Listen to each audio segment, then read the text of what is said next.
Yep. Hello, everybody. Welcome Hey. to Irongeek Cast number 79. Don't feed the trolls. How's everybody doing tonight? Doing great. It's a wonderful Wednesday. I'm glad to see another Wednesday. And hopefully came up. And I got my little star here with me. Say hey. Hey. Hey. And she's super excited with little pajamas. Nice. She was smiling too. Yeah. So we're just having a ball and just, living it up and enjoying. How's everybody else's Wednesday? My Wednesday was busy. Thankfully got home somewhat on time on here, and we get to have some fun. Look at that. Yeah. Nice. Yeah, my Wednesday was all right. Had an interview this morning. Wait to hear back. On my Wednesday was. Cool.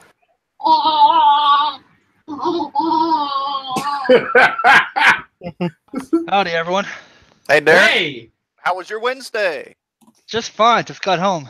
Woohoo! Welcome. Woohoo! Oh. And you lived. Yeah. I did. No problems at all. Yeah, I told you. You got to watch marrying those young women, because you got to teach them how to drive then. Uh-huh. Wait, don't you live in Kentucky? No. You're in Ohio, right? Yeah, my family tree branches. It doesn't go straight up. I don't know. No. Ohio is exactly a huge step up there. Hey, at least we have some branches. That's what matters. Uh-huh. Charles, did you have Yeah. a family reunion last week? Oh, I had a you can technically say a little family reunion. I went to visit my aunts in the Smoky Mountains of Tennessee. Cool. Yeah, we did the Smokies and lack of technology, so that's why you didn't see me type much on Discord and everywhere else. All I had was my phone, but that's when I had reception. Other than that, it was great. We had a good time. Spent a lot of time by the pool. Caught some lightning bugs. Yeah. You throw them in a Miracle Whip jar, mayonnaise jar. Yeah, I tried. Well, I tried to find one, but I couldn't, so I just had to let them go. But I didn't wear any shoes almost the whole week. I was barefoot the whole week, almost walking around outside. Yeah, that sounds about right for you. Yeah. Yeah. Yep. Yeah. I know. I'm not normal. I've never have been. Hey, you do that. You'll blend in with the locals out that way. Heck yeah, you will. Yeah. What? Hey, did you find it still out in the woods? No, I didn't do all that. If he did, he'd been shot. That's what would have happened. Yeah, I'd have been shot. Yeah, they don't play that. They were like, hey, just don't drink the first stuff that comes out. Wait. Don't drink anything. Yeah, but I'm telling you, man, we had a blast, had a great time, and my daughter had a great time. Just for once, I didn't wear any shoes. It was great. All I needed was cut off jean shorts, and I'd have been right at home. Cut the jean shorts. Get some jean shorts with the cut. Oh man, with a long sleeve flannel shirt, or with sleeves cut off flannel shirt. There you go. With the number 8 on it. Yeah. With a can of Mellow Yellow. There you go. Hey, did you catch the NASCAR race? I was going to say can of Skull instead, but okay. Nah, Mellow Yellow. Woo! Nice. So yeah, I had a ball. So, and then this week just coming back and just catching up with everything and just having fun and zoning out. And my daughter's just loving her toy. Hey, yeah, here you go. It's like, ha ha ha. Well, good deal. Yes, the camera sees you. That's right. Howie, you on? No, Howie! How was your week? Well, Wednesday last week I broke my foot. Turned out it was a hairline fracture. And doing teaching assistant work, and other than that, pretty good. Awesome. And to wrap it up, Adrian, how was your week? It's okay. Just still trying to figure out what I want to do with life. Live it. Finance. Love it. Time doing cons. Let me know. I'll try to add a few more cons in per year. Recording, that is. Hey, speaking on the con side, have you talked to any of these guys to see if you charged even like 10% over cost, type of thing? If they would still do something like that? Not really. I thought about doing some e-bagging, maybe. Some e-bagging? I only ask for cost, but if you want to put a little bit extra, that helps. Since I got to save up for retirement. There you go. Eventual, liver replacement surgery, that kind of thing. Oh man. I don't know. Really? I don't think I've been good. I haven't had any alcohol for 72 hours or so. Sweet. Good. Woohoo! Good. You gotta clap that up. Yep. No meat, no light, no heavy, no beer, no nothing. Good. Yeah. Yes. That is good. This is great news, man. That's a hell of a week. Elefino. Yep. That's an elephant mixed with a rhinoceros. No,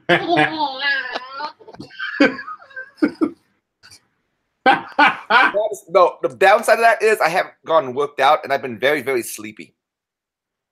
That's all that stuff coming out of you. Maybe. Hopefully, I'll go to the gym tomorrow and also go out and do another 3-mile walk hike. There you go. I got a nice park, not too bad, not bad, nearby here called Lapping, where I go out and play with the deer. Well, not literally, but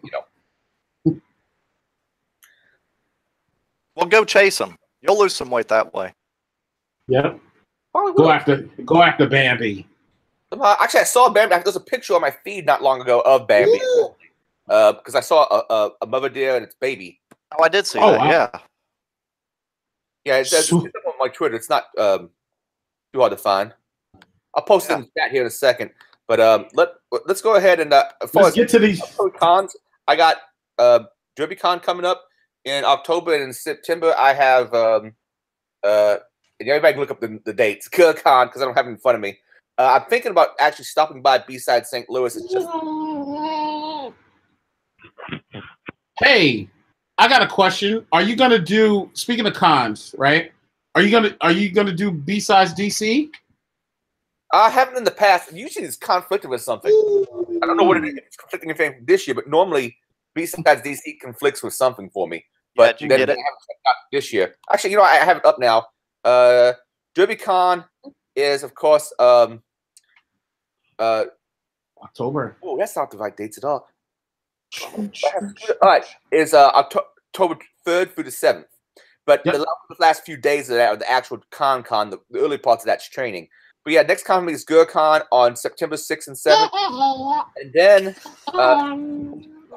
what the hell? I wrote that down all wrong. Oh, Louisville InfoSec is going to be on October 2nd. Huh, just before DerbyCon. Interesting. I wrote it down because they told it to me. B-sides rally October 19th, though I think I'm still a little bit questionable on that one. Mm-hmm. Wild West Hackfest is October 25th to 26th. Where's that at? Hackman. Oh, that's up in, I want to say, is that North Dakota, South Dakota? Where's John Strand's company out of? Where is the Black Hills? That's North Dakota, right? Isn't that North Dakota? I think it's North Dakota. I'm looking it up real quick. So, Deadwood, South Dakota. South Dakota, okay. Yep, October 25th and 26th. Yeah, I think Adrian, you were saying there were like a bunch of cons, and then it was kind of like a lull in the cons or something like that. Yeah, that's a lull in the cons. I think everybody tries to avoid Hacker Summer Camp out there in Vegas. Why is that? Well, yeah, keep it a wide breath. I mean, there was one time when OISF, Ohio Information Security Forum, decided to have their event the same time as DEF CON, and they had a hard time finding speakers. Mm. JBL's, Kenwood's. I mean, I could have found them all.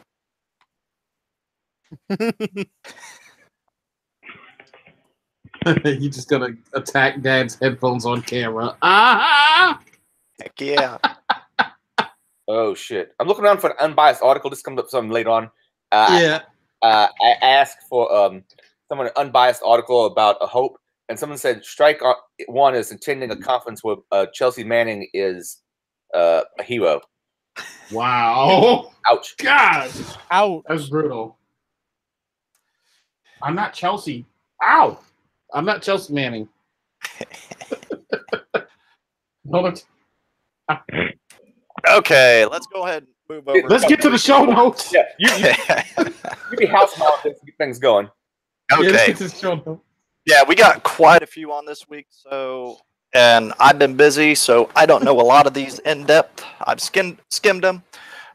Anybody watching on YouTube, as a reminder, down below where it says Adrian Crenshaw with the Irongeek logo, show notes is underneath that, Google Docs, and you can see everything that we are talking about right here and right now.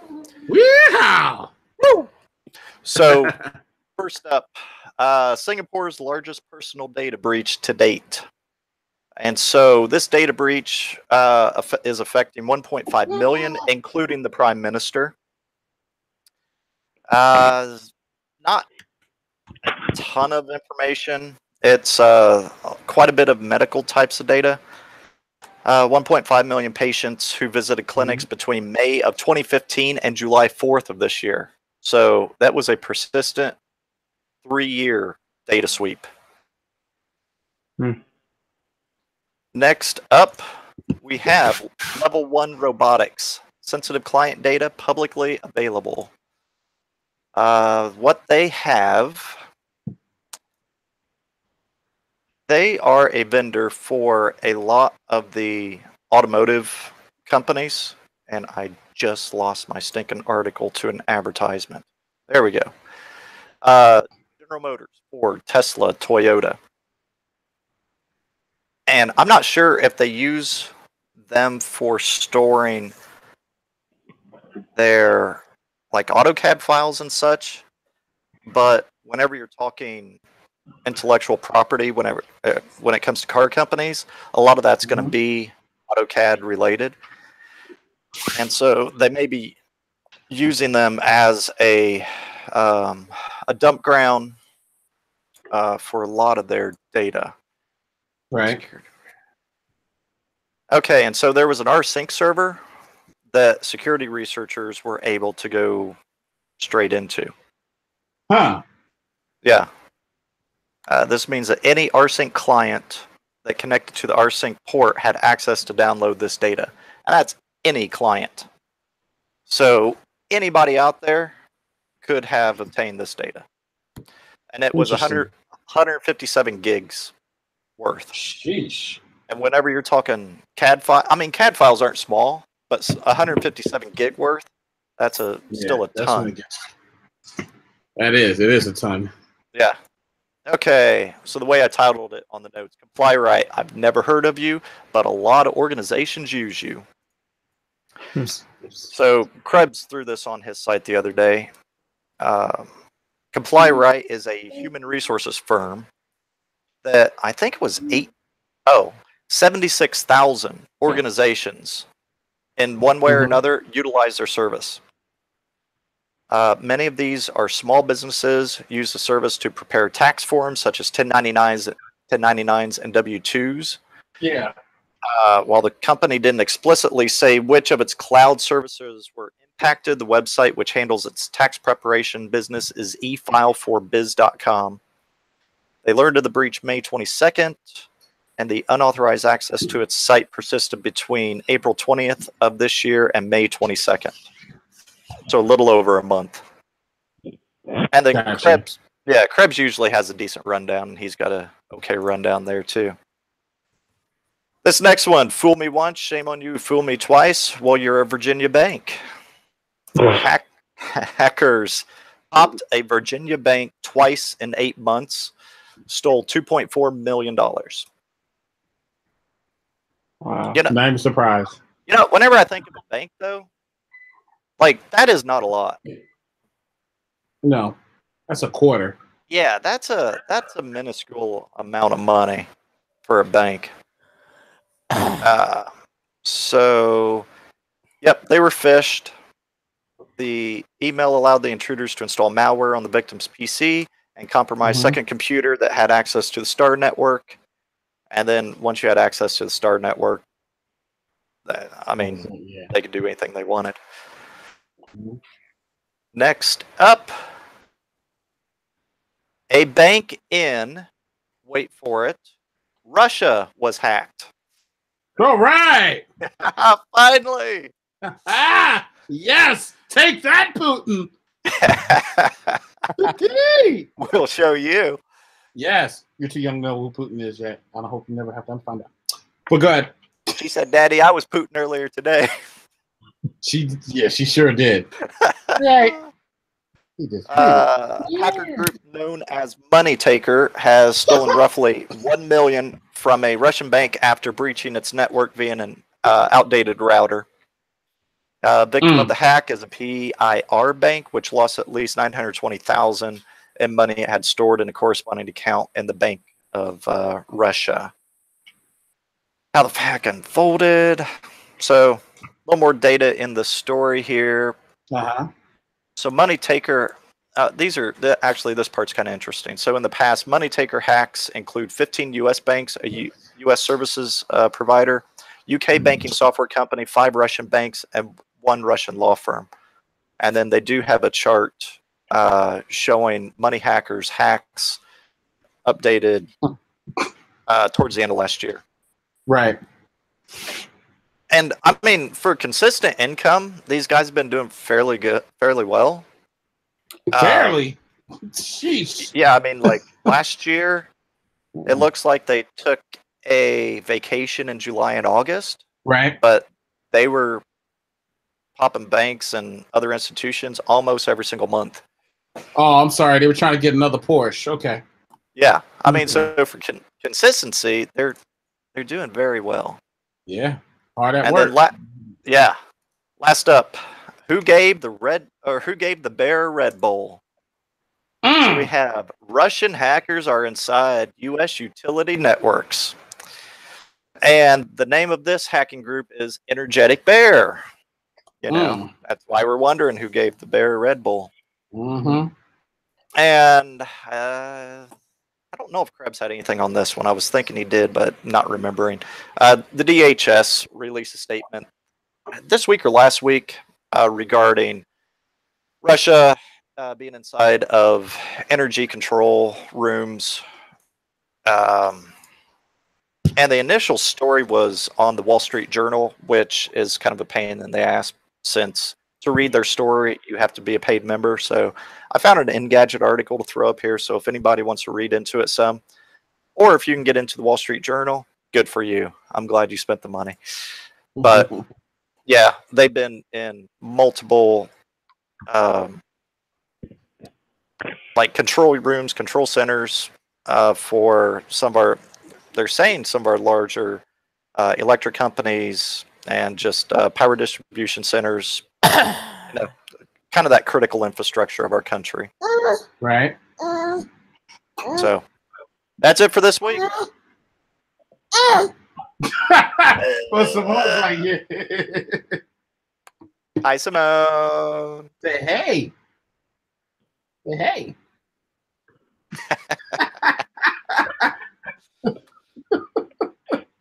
She is. He's a cutie. Cool it out. Thank you. Hey, kiddo. All right. What else we got on the show notes?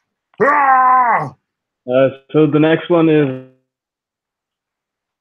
just comparing of today versus the conferences like that you guys went to maybe in like the last decade or something like that. If you guys would say that there's like a notable difference, you know, I'm thinking maybe like, you know, social media has kind of skewed the or changed the kind of the focus of it because, you know, anybody that wants to talk, complain about anything. I'm not saying, you know, I was at HopeCon this past weekend and I don't know anything about anything that happened. You know, I didn't see anything. I didn't hear about anything. You know, when I was there, it was only through social media that I saw that something seem to have happened. But yeah, there was like a difference. Did you guys say? Or? Well, keep in mind, for me, the first CackleCon I ever went to was in 2005. So I was there at the 90s. But I do get the impression they were a lot wilder back in the 90s, but there was also a lot fewer of them. Because back in the 90s, what all did we actually have? Still going FCon, SummerCon. I can't consider wasn't much. quite a HackerCon. Well, I mean, yeah, InfoSec was pretty much a boot note back then. It was not a career much. That's true. Well, I think you know something. Oh, go ahead. I'm sorry. No, I was gonna say I think that like maybe like the social media craze or whatever. I think that as far as I know, it started maybe around 2008, 2009. So I wonder if there was like a difference. I don't know if anybody like between before social media and then afterwards. I don't know. I guess kind of like a hypothesis or whatever. I certainly remember more outrage about things once social media came around. Mm-hmm. But then again, before that, the only cons I really went to before social media really took Like off I said, was it wasn't a lot of. Go ahead. What's that? Oh, It before wasn't social media took a lot off. of cons All right, around in the 90s. Charles. What's that? Charles, you're breaking up. I'm breaking up. How about now? Yeah. All right. Yes. Stop, man. No, You really are breaking up. Turn your video off. That'll help. Right? Huh? Turn your video off. That'll help. Huh? I think we're breaking up. Am I breaking? Yes. Yes, you are breaking up. Hold up. Hold up. Hey. Am I right now? That's Yeah, that's better. Perfect. All right, cool. So what I was saying, like with the 90s, right? There wasn't a lot of the cons. Okay. And again, everything was different. You got to realize there were not many people into computer security, computers, period, at that time. That's true. It was only a few. There was no social media. The only social media that was truly around back then and nobody knew how to use like that was BBSs. Yeah. So, you know, that's where everybody got their information and they learned off each other. And the cons back then were just used for meeting these people in person by their handle. Sure. And actually, you know, collaborating on different ideas of how to make different things better. As opposed to now where social media is just a daggone frenzy where you got everybody putting their opinion on there. Half these people are not even in the technology community or in the hacker community. They're just jumping on the bandwagon. Oh, that looks cool. Oh, yeah, this person sucks. They never even met this person before. But yet they're judging. So I look at it this way. I think the difference between the cons then and now is shit was a lot cooler back then. Yeah. As opposed to now. Now is more of a political storm, as we're seeing in a lot of these cons. Yeah. A lot of these things it's more political now.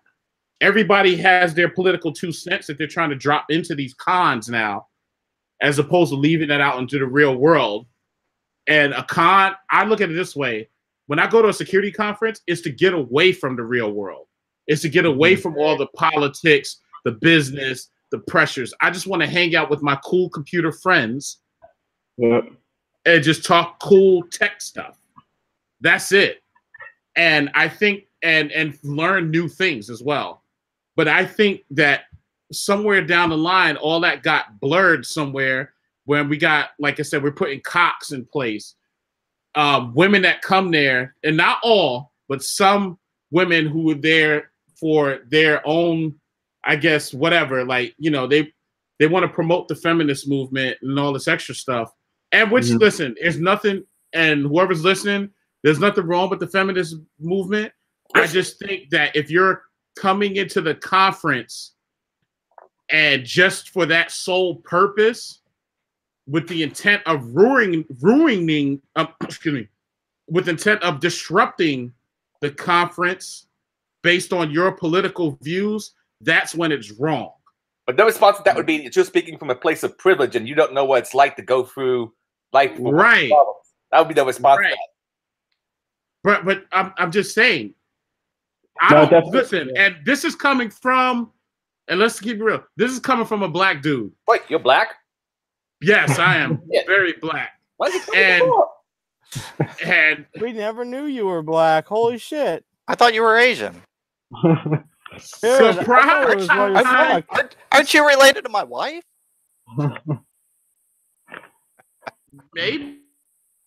Maybe, but no. But so I don't even want to hear if somebody comes at me and says, "Oh, well, you're just privileged." Privileged. So that's why I say these things. So that's why I say that's the difference between cons back then and back now. Yeah, it was a little more wilder, but people's wild stuff going on, but people didn't make a big deal out of it.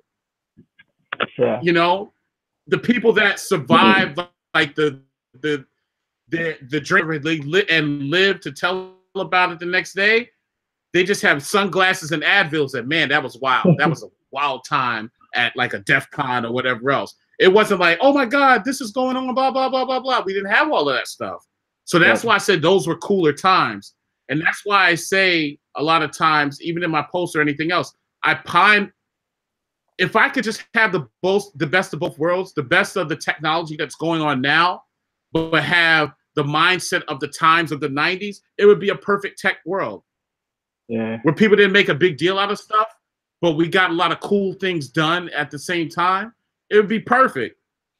But we, unfortunately, we don't live in that time. Yeah. Okay. So unfortunately, we got to deal with the cons. That's right. So my 2 cents worth.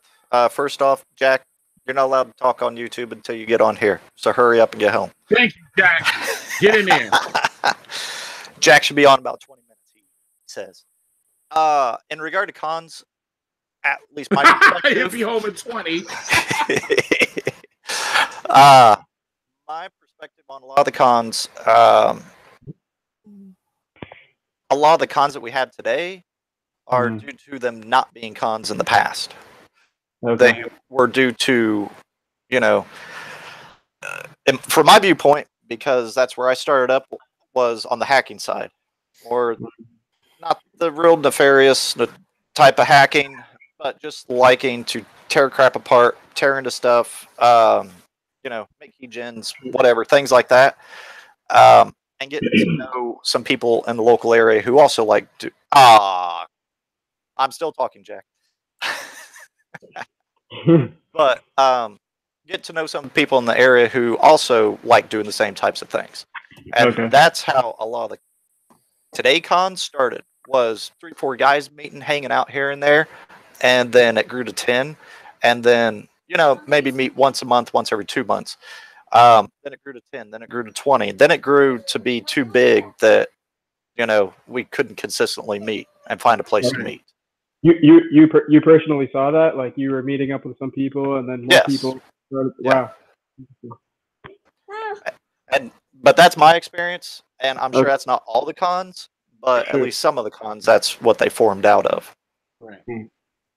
Yeah, I can't speak for cons in the 90s since my first con was in 2005. But I will say that was Freaknik, and Freaknik had a much one of the Freakniks I was at, and that wasn't even, I can't call it early Freaknik because I don't think I started making it till 7 or so. I mean, it started in the, I don't know what number they're up to, but they've been going for quite a while. One of the activities, one of the ones I went to was, it was kind of a seedy hotel in near the stadium in Nashville, and one of the pastimes was being at the top floor and shining down laser pointers on prostitutes and drug dealers. Luckily, they didn't shoot anything back up at us. Oh man. No comment. Very lucky. Yeah. Is that con still going on, or is it? Like, Yeah, it's still going on. It's still going strong. Freaknik is in what, Nashville? It was in Nashville proper. Now it's in like Murfreesboro, I think. I haven't been since like 2014 or so, or maybe 2013. I need to go back just to check it out, but yeah. But you know what? I kind of 1 year after Skydog lost control of it, because whoever was the 2600 president gets control of it, and he was 2600 president for a couple years. Then a bunch of people during the time for the vote loaded it with friends and got someone else in charge. And I think that was the last year. I was at Days Inn Stadium. I went there to speak, but then I went back to SkyDogCon because that was the year SkyDogCon won. and they happen to overlap, which they say is an accident, but Freaknik doesn't think it's an accident. I think it was an accident, but over years they did not overlap, but they were still within a few weeks of each other, and there's only so many times I want to drive down to Nashville. I mean, I like driving down to Nashville, but I don't want to go there one week and then the very next weekend go down again. Sure. Well, what's wrong with that? Nothing. Hi, Jack. Hi, Jack. Yeah. Okay, Jack. you may now start trolling. No, I'm not. No, I'm not trolling. First, we need to learn our geography. We were told. By the way, did you know Charles Black? He gave us a big revelation a couple of minutes ago. Yeah, I just said I was black, and everybody was surprised because I went on my rant about cocks and women and cocks. Yeah, and you were in the hills, And I was in the hills, like a barefoot, with no technology, and catching lightning bugs and drinking Melagella. You might want to change that vernacular from lightning bugs to fireflies for our people in the Michigan area and the West Coast. Hey, okay. what do you mean by to fireflies? Fireflies. I was catching fireflies. I didn't have no jar, but I was catching fireflies, and then I was just letting them go, and then I was drinking some Melagella with no shoes on, and just walking around barefooted in grass and concrete in the sun, and it was beautiful. Oh, that's great. I had to pull over, shut the engine off, make sure it was kind of quiet before I connected. Yes. See, this is what goes down on Wednesdays. People pulling over. Hey, where is Evie?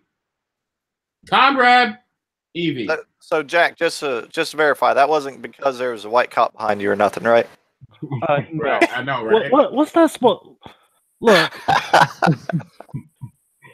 Look, don't get me started on BLM or whatever the fuck they want to call themselves this week. Don't get me started on the far left that feels that I need to be protected, or these so-called SJWs who feel that they need to be my shield. I don't need a fucking shield. InfoSec does not need a shield. We are all fucking minorities when it comes down to it. Yeah. You know what? Sucks. I mean, if you really think about it, though, that really does suck. There's more networking guys than us. You know what? Let's keep it real. We are all mutants, okay? We are all mutants. That's what I'm saying. We're all minorities when it comes to this. Yeah. I think, and I'm gonna refer back to this, but Adrian, you was on Adam Morgan's podcast. Yep. And he said that he feels that he knew a lot about certain things, but when it came to our lane of it, he doesn't know shit about it. I don't know shit about programming in Angular, so yeah, but you get it. There's a lot more programmers out there than there are us. Yeah. Yes. And that's fine, but again, I mean, as far as programmers go, there are a lot of intelligent programmers that don't understand what the fuck it is we do, and they're completely blown away. I have conversations with people, and I talk about what I do, and they look at me like, "So, do I need to get a dictionary?" But they just need to get their own magic wand like you have. But no, not that magic wand. Come on.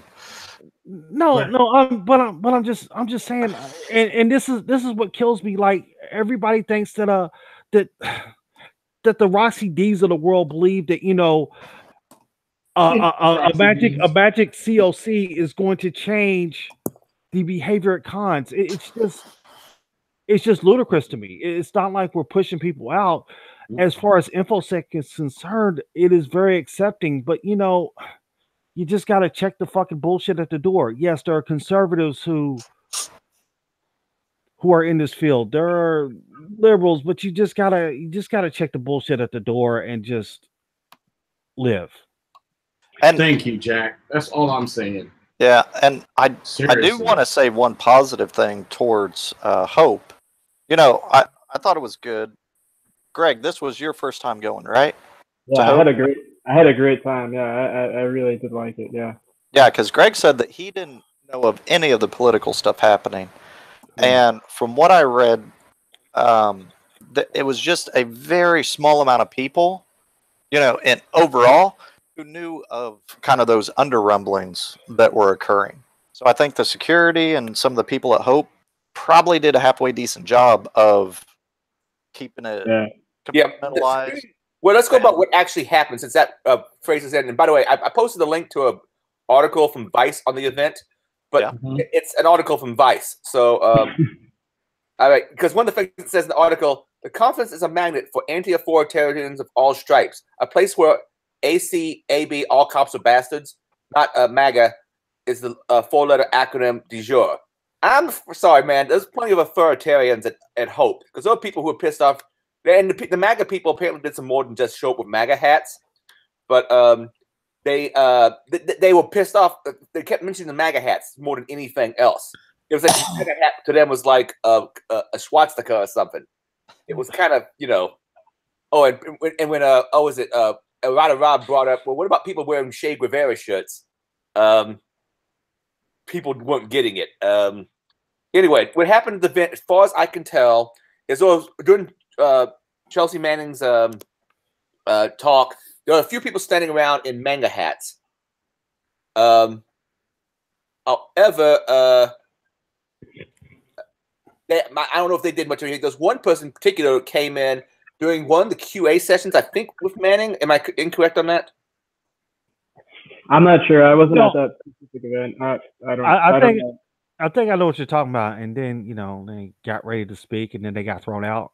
Yeah, well, not quite yet. A person came up to speak. They're wearing a manga hat. They announced themselves as a nationalist. They didn't say white nationalist. They said nationalist. They're these completely no borders type people. Being a nationalist is the same thing. And said that he was at Charlottesville. And I'm pretty sure he only said that because he wanted to troll and get a reaction. He started asking questions that some people found inappropriate. Like at one point they were asking, I think it must have been at a panel because I want to say, who's that cryptography guy at that one university, Matt Blaze? Because I think he was asking them about the whole Captain Crunch being banned and so forth. I heard about that, yeah. And eventually they got him off the stage and someone stole his manga hat. And then the con got the hat back and gave it back to him. And people were pissed off that they gave the manga hat back to the guy. I'm like, motherfuckers. And someone that's not your property. These people think it's justified to steal hats, and then other people think it's justified to keep the hat. I'm like, oh, please cut that shit out. Now, supposedly the same guy went around intimidating people afterwards. What exactly that means, I do not know. That said, I also have a friend who was at Hope who's not here right now, who was intimidated because they asked some questions in a panel that the speakers didn't like. I think something involving the Zach Vincent Gamergate. I'm not sure. My friend told the person she was very rude, and then a couple of goons from security staff there. One woman started making vague threats that the two men behind her were going to fuck up my friend, and they kind of walked him off into an elevator. It's kind of a fucked up thing. I'm not sure of all the details, and like I said, I don't totally trust a Vice article. I read a bunch of this stuff online, but putting a hodgepodge of things together from Twitter is kind of difficult, and finding a completely unbiased article on this, I think, is also difficult. And unfortunately, all my friends who were there, they were not anywhere near the actual events. Yeah, that's what I know of the situation. If anybody else has anything more, let me know. Yeah, I was there. Didn't hear of anything. Didn't see anything. Wasn't talked about. Just regular con talks, stuff like that. Mm-hmm. Everything I saw was just through Twitter. Now the good, I'm not muted. The guy wearing the MAGA hat. Did you say he was a nationalist and he said that he was for open borders? No. Oh, okay. I was going to say because nationalist. Oh, okay. A white nationalist. But to people, like some people at Hope, any kind of nationalist is a white nationalist. Oh, yeah. So I hope does attract a certain crowd of goony bearded men and blue-haired women with shaved sides. I don't necessarily trust the reports from a lot of people. Yeah. But at the same time, it does appear that people wearing the manga hats did intentionally go there to troll and get a stir out of people, and apparently they did. There you go. Apparently, one of them was a guy, Thomas Ryan. Is that the correct name? Yeah. I think Um, yeah, he was at some other. He was at the what do you call it? 2011 when they were doing the Occupy Wall Street or something like that, and he was going around getting the different protesters' emails, and then he gave it to the police. So he's like a repeat troll or whatever. Yeah, but the report I'm getting about this is also coming from Unicorn Riot, which seems pretty left wing. Okay. Including Tor Project and Rise Up Net,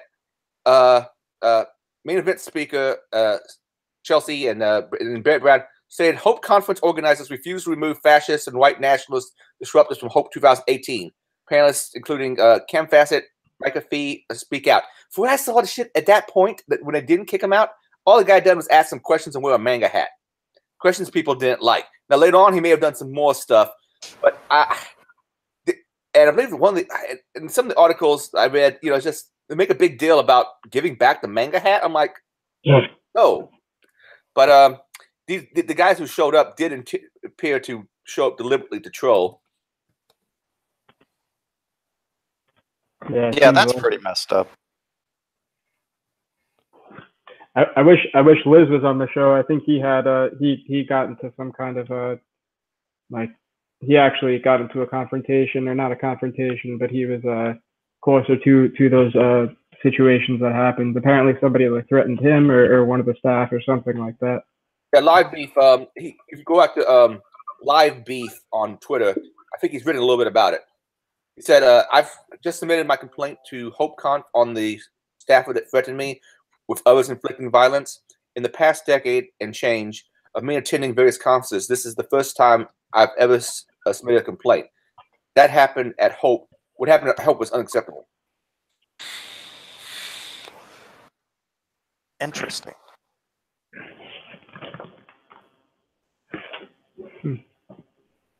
So I don't know, and some actual trolls came in to get a rise out of people, and considering the kind of people who attend Hope, it was pretty easy. Yeah. One thing about social justice warriors is they are pretty fucking easy to set off. As far as how this guy intimidating people afterwards, I would need film and video. One of the problems with this is I don't trust a lot of people when they claim things unless there's video evidence, and those are like a no recording policy at Hope. That said, a few pictures have come out from inside, and a few more, I think, from outside. Because someone took a picture of the guy who was wearing Manhattan asking the questions on the outside, and there's only one of them standing up at the podium that I've seen, or maybe a couple. If I was there and I saw that shit, I'd probably go, please do something. We'll call the cops. Yeah, people also made a big deal about the guy was filing a police report because his hat was stolen. They made a big deal out of it, but somehow it was wrong for him to file a police report. Seemed to be the attitude people had. I'm like, no, you don't steal people's shit. Well, I mean, I wouldn't call the police over a stolen hat. What I would do is I beat the living fuck out of them for even trying to take my fucking hat to begin with, regardless of whether or not what the fuck was on it. Yeah, you gotta cover that head. I mean, because you can get a sunburn. It's important. But then again, like I said, it just should be an all stop. Check your fucking politics at the door. No, Agree. Yeah. As I mentioned before, some people would say that, well, you can only say that because you're from a place of privilege. What fucking privilege? What is this magical privilege that I supposedly have? Male, cis, English speaking, heterosexual. Yeah, that's it. That's all the ones I can think of right now. Okay.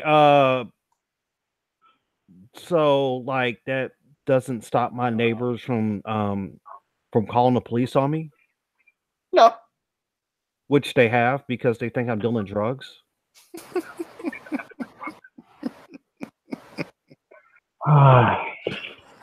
But the real question is, are you doing drugs? Honest, truth be told, yeah, I'm thinking about going back to it because I'm sick and tired of the SJW bullshit, in the InfoSec arena. But that's just theoretical since we're still on live video. I don't give a flying fuck. Yeah, I've considered going back into that field.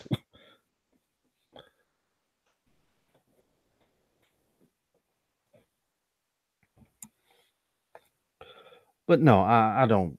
Like I said, this privilege shit is imaginary at best. I'm sure it exists out there for somebody, and I'm sure that they're, as we used to call in the government sector, the old boys club. I'm sure those things exist, but I haven't seen them. So if there's a club, I'm not a member. You don't have your platinum card? No, I don't have a get out of jail free card either. Yeah, let me see what I can do about get you one of those.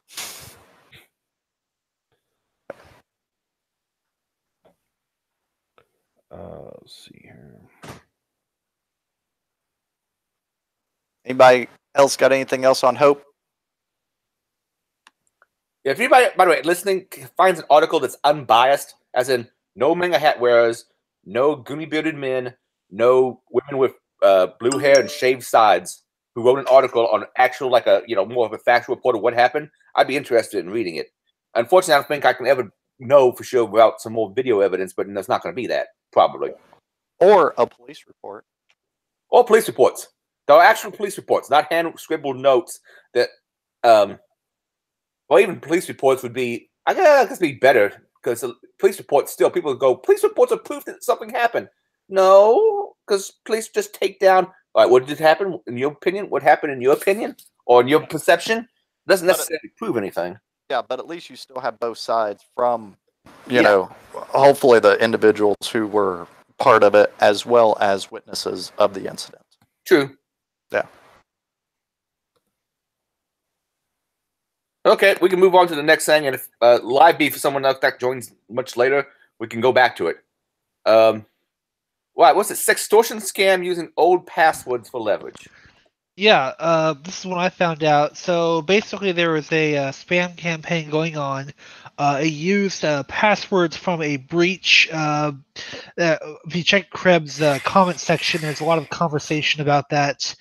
People think it might be a LinkedIn breach or something like that from few years ago, but basically emails you saying, hey, you had your webcam on, you watched some porn, by the way, you have some good taste, here's your password that you used to log in and view it. If you don't send me what was like $1,900 or $2,900, I will send a copy of what you watched plus your pictures to your friends and family and all that shit. Actually, some people are actually falling for it too. They've been in a few payments at least, because hey, you have your password. It's basically there was a similar scam going on a few months ago where it basically said, hey, your webcam was on, we saw you watching porn, nice taste, if you don't send us money. But this time he goes, oh, by the way, here's your password, because passwords get reused so much, so it's a extra bit of leverage for it. And yeah, something to be aware of. And of course, use your education of change your fucking passwords and don't listen to scams like that. So interesting new angle of using a little bit of a phishing element to get people to pay up on it. Wait a minute, didn't Black Mirror do an episode on that? Yeah, there was actually a lot of comments saying, oh wait, didn't Black Mirror do that? I don't watch Black Mirror, but there are a lot of people saying that. Yeah, this the premise starts off with this guy just surfing the web on his computer, and he comes across some questionable porn, and he beats off to it, and then all of a sudden this pop-up shows up on his computer to say, hey, I saw that. And so I do remember that. I mean, there actually have been instances in the past where someone was photographed or videotaped while watching porn, usually by some malware on their computer. Usually those are not. Usually in most cases, those are just traded, quote celebrity snaps on the dark web or whatever. Or they're just traded around. occasionally they are used for leverage for blackmail, but it's usually in a high profile case, like, oh, you're some, famous celebrity or lawmaker, and Yeah. you don't want, we don't want, you're anti-gay. We don't want you, you're watching gay porn. We got proof. You want people to know this? Pay us money, kind of shit. Yeah, as well as they usually send some type of actual proof, Yeah. screenshot, something like that. I've seen a lot of things that doesn't send any proof. It's just you happen to hit a spammy site, and all of a sudden a pop-up goes up. The FBI is aware of your information. Oh yeah. Please send this money, or you'll have to go to court. And so I'm like, what? Yeah. The FBI does not operate this way, dumbasses. Yeah, there were a lot of those where basically, oh, the FBI saw you, they saw you watching kiddie porn or whatever like that, and if you don't pay us this money, I mean that's a common scam. That still goes on to this day. You get phone calls, we're at the IRS, there was a problem with your tax, if you don't send us that iTunes gift card of this amount by whatever time, you'll be arrested. I mean, it's basically an implicit threat to get something out of you. It's a common theme. Speaking of the IRS, there was a takedown either this week or last week of, I think it was a group of 10 individuals who were behind the majority of the robo IRS calls happening here in the U.S. Nice. So I have seen a slight reduction in scam calls this week. Usually I get like 15 per day. I think now I'm around 8. But yeah, so hopefully you see a little bit of a lessened IRS scam calls. Well, at least maybe Xing out the IRS almost altogether right now, but you'll still get others, but less IRS.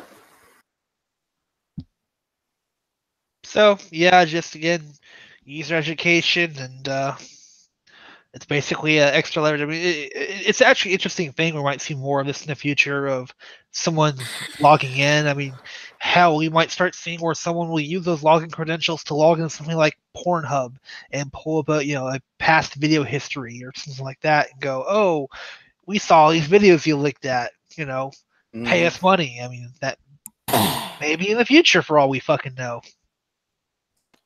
Yep. There's a proper way to handle that shit.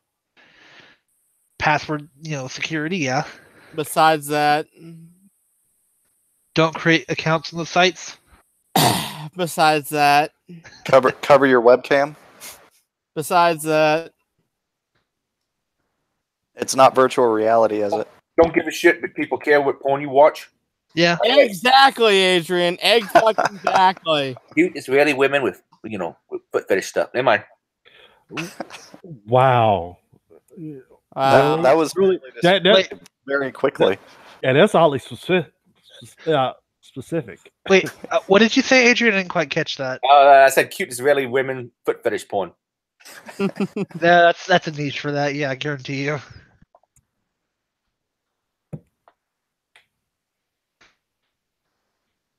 And with that being said, I'm gonna add something else to the end of this after the BGP thing that goes back to cultural stuff. But y'all continue on.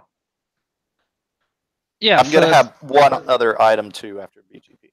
Yeah, so this one was mine, and of course, I'll give a full disclosure up front. I don't know a ton about BGP, so if this sounds like complete bullshit, throw it out there. But basically, the RIPE Labs, and for those who don't know, RIPE is the European source for IP addressing. Basically, every region has a quote registrar for that. Here in the U.S., we have ARIN, which is the American Registry of Internet Numbers. Europe is RIPE. There's AFRINIC in Africa, APNIC in Asia, and Oceania, etc. And they basically have a tool called Artemis, which actually is an acronym. Let me pull the article up. It's this fancy backronym that has a way to detect and potentially neutralize BGP hijacking. It's automatic and real-time detection and mitigation system. So BGP hijacking is a potential problem for a lot of network operators because it basically says, hey, I am now the authority for this network route traffic to me. And of course, yeah, now you have control over the traffic that goes to that network. If it's encrypted, yeah, maybe not a big deal, but it's at least disruptive at the very minimum. If it's not encrypted and it's sensitive data, you're in for a bad time. So I don't know who's all looked at this article and done any real research into it, but if there's actually a way to mitigate BGP attacks, it's actually very useful because BGP operates pretty much on implicit trust that everyone is going to behave and be a good actor, which we know does not work in the real world. That's not the way the internet works anymore. That may have been the way it worked back in the 80s and 70s when it was coming around, but not anymore. But too, you can't SD-WAN encrypted traffic, though, right?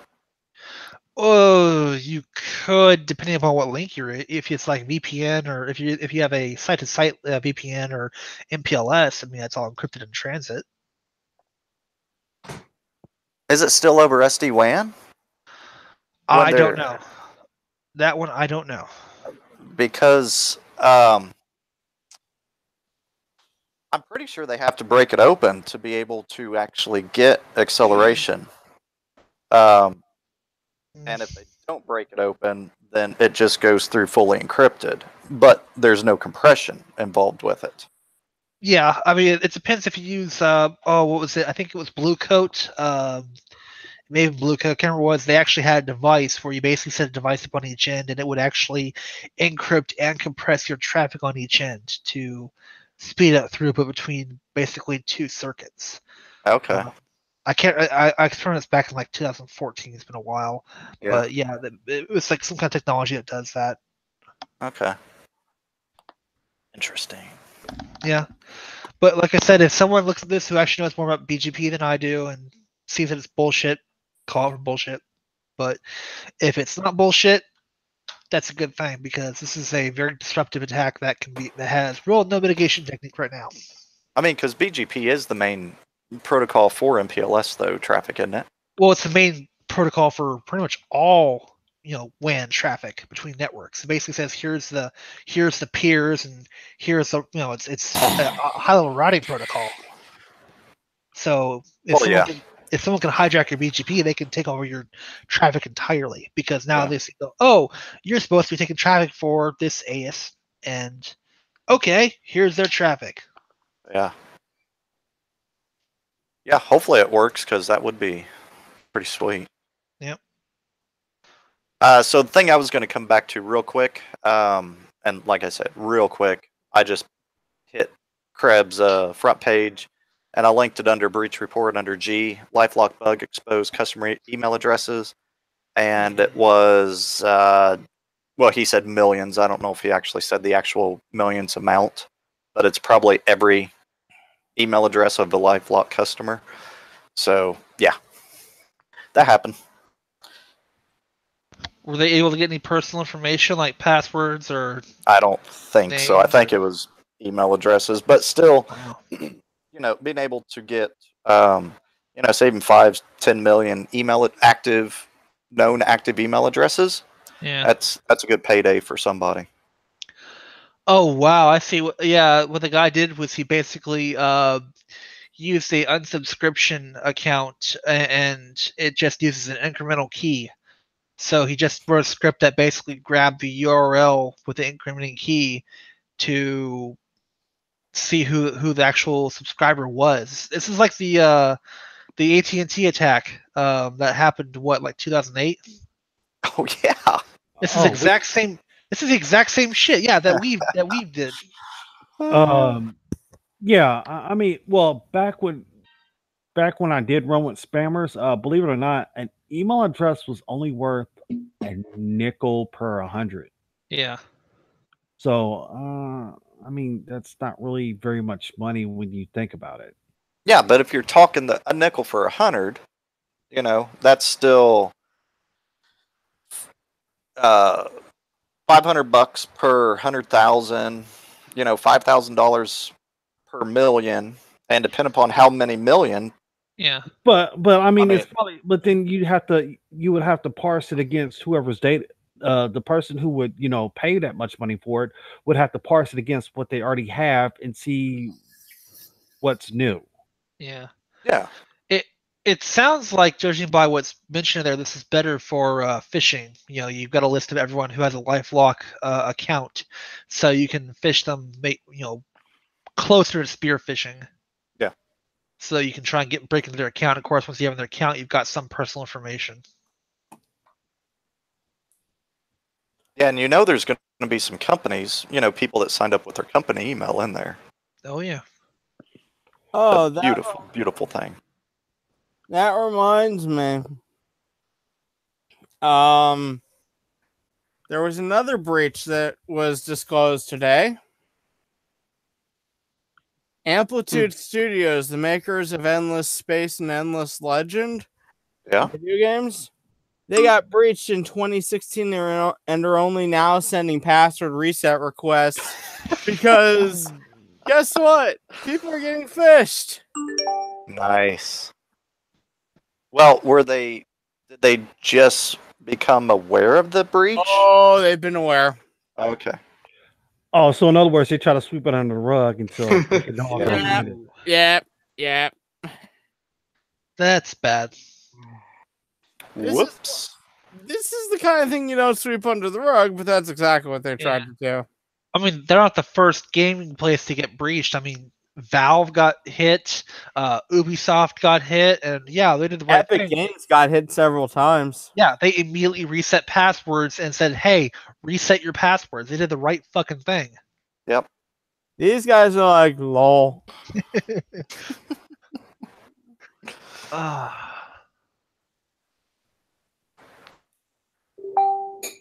Okay, Adrian, we're coming back to you. All right, folks. Let me get my Hangout link to someone who wants one. That's Joe. All right. What does that leave us in the show notes? Yes. I was wondering what people think of the recent events with of all sorts of people getting in trouble for old jokes they make, and in some cases, new jokes. Roseanne made a joke about some political figure saying she resembled Monkey. One of the characters from Planet of the Apes, crossed with ISIS. She said she didn't know that the lady was of African American heritage and thought she was Jewish. Which Roseanne can make fun of Jewish people because she's Jewish. But other people took it as a racist thing. She eventually got kicked off of her recently rebooted show. So apparently they're going to try to put it together again without her, which I think is probably going to be a complete failure. Yeah. Then what people started doing was going through the past tweets and past jokes of people like Trevor Noah, Dan Harmon, James Gunn, Patton Oswalt, and Michael Ian Black, looking for any off-color jokes they ever made and trying to get them canned. Now, part of this was Mike Cernovich for some of those later characters. Trevor Noah, as best as I can tell, some feminist group found a statement he made about Aboriginal women not being attractive in general to people. And also he did some kind of sexual gesture, like a blowjob, while making the sound of a didgeridoo.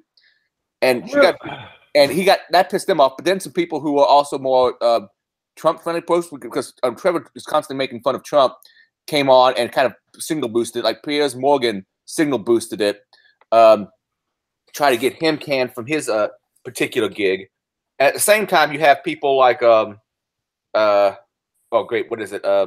Cernovich, who's going looking for stuff. Other people like Dan Harmon, who once I think referred to 30% of the American populace as Nazis. He's the guy that's in charge of one of the guys who created Rick and Morty. They found an old video of him where he did a parody of Dexter, I think called Daryl, where the character saying is to somehow get foreknowledge that that babies are going to turn into serial killers, but to keep them from becoming serial killers, he has to rape babies. So he has to do he does a simulated rape of a baby doll. So sick humor. This James Gunn, where they find a bunch of old jokes, pedophile jokes from him. Patton Oswalt and Michael Ian Black, I don't remember what the hell they found. But now you have all these people, search around for political people they disagree with and finding old jokes of theirs to get them canned. What do y'all think of all this? Who was the one with the Guardians of the Galaxy? Is he one of these on here? That's James Gunn. Yeah. What kills me is they're fucking jokes, people. It's not meant to be taken serious.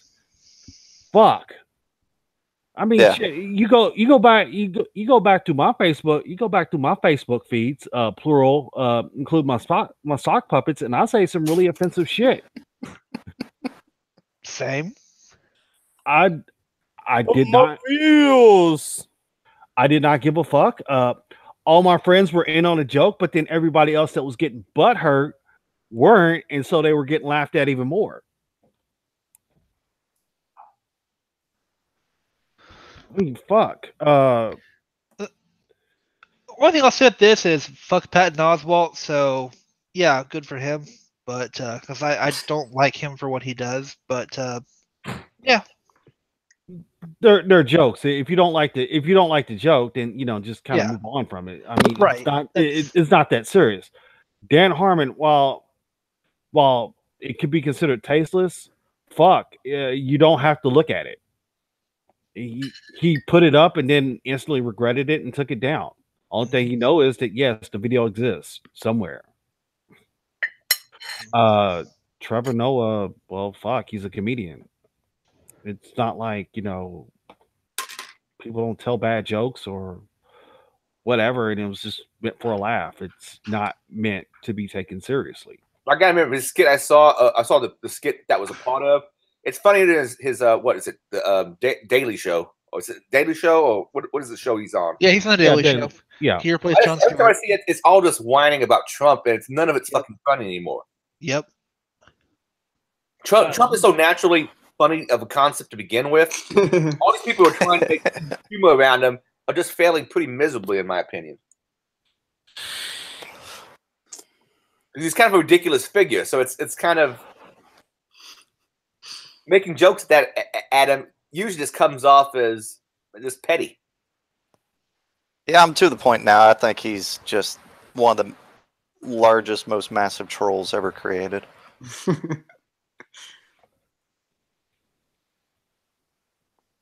Whether you agree with him or disagree. But yeah, that's crazy that they went into people's history and were specifically looking for things. Yeah, they were specifically looking for things. It's not like a person said something. It was just they were specifically going in order to try to create problems for that person. Yeah, I think that in itself says something. When they put the quote about the joke that Roseanne made that James Gunn tweeted about, and then people found shit from him in the past. Some of these people do sometimes seem kind of hypocritical to me.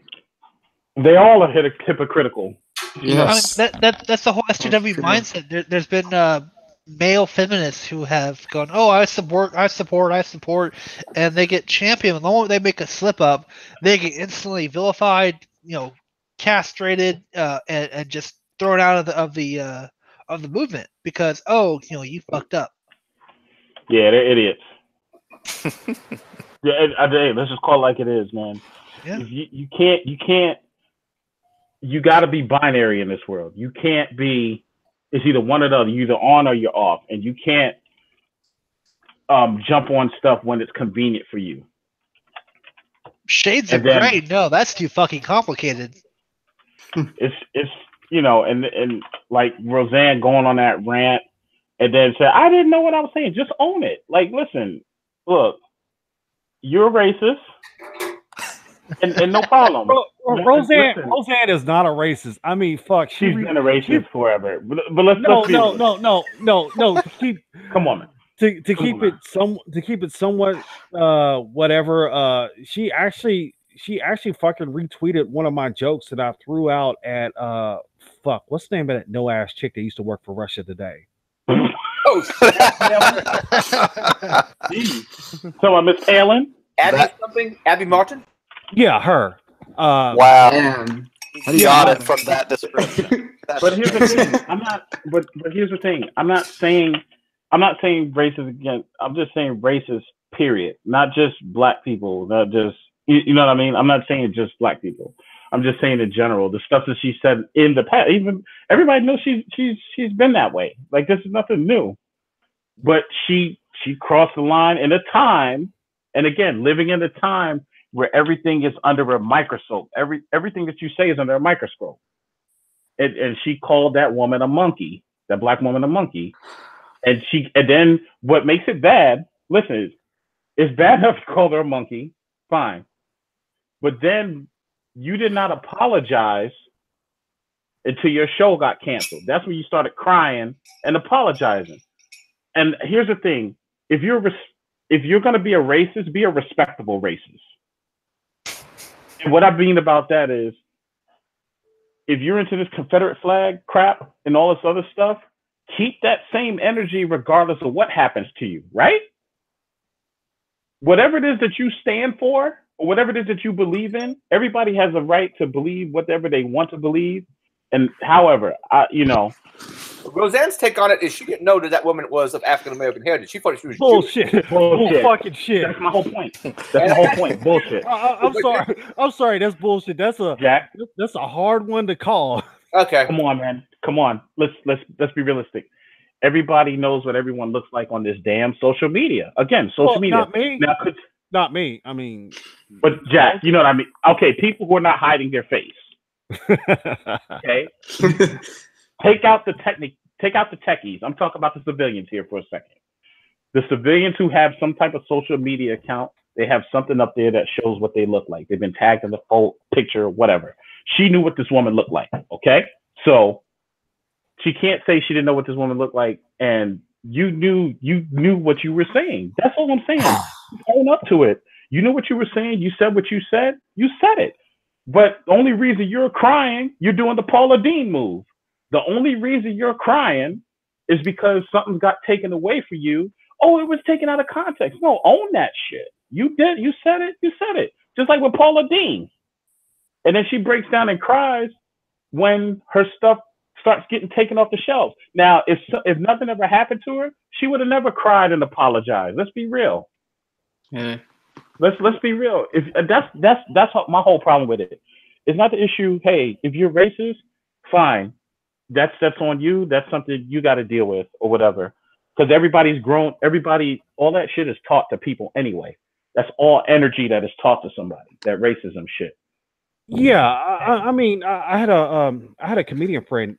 That's all she does. Like every 5 minutes, she's just throwing a joke out there, and she made a joke about Rosa Parks. Well, all of a sudden, the fucking outrage machine starts spinning up. Listen, and again, and then I had to chime in. I was like, "Look, it's a fucking joke. I get it. If I didn't like the joke, you know what? I'll wait 5 minutes. You're going to throw out another one."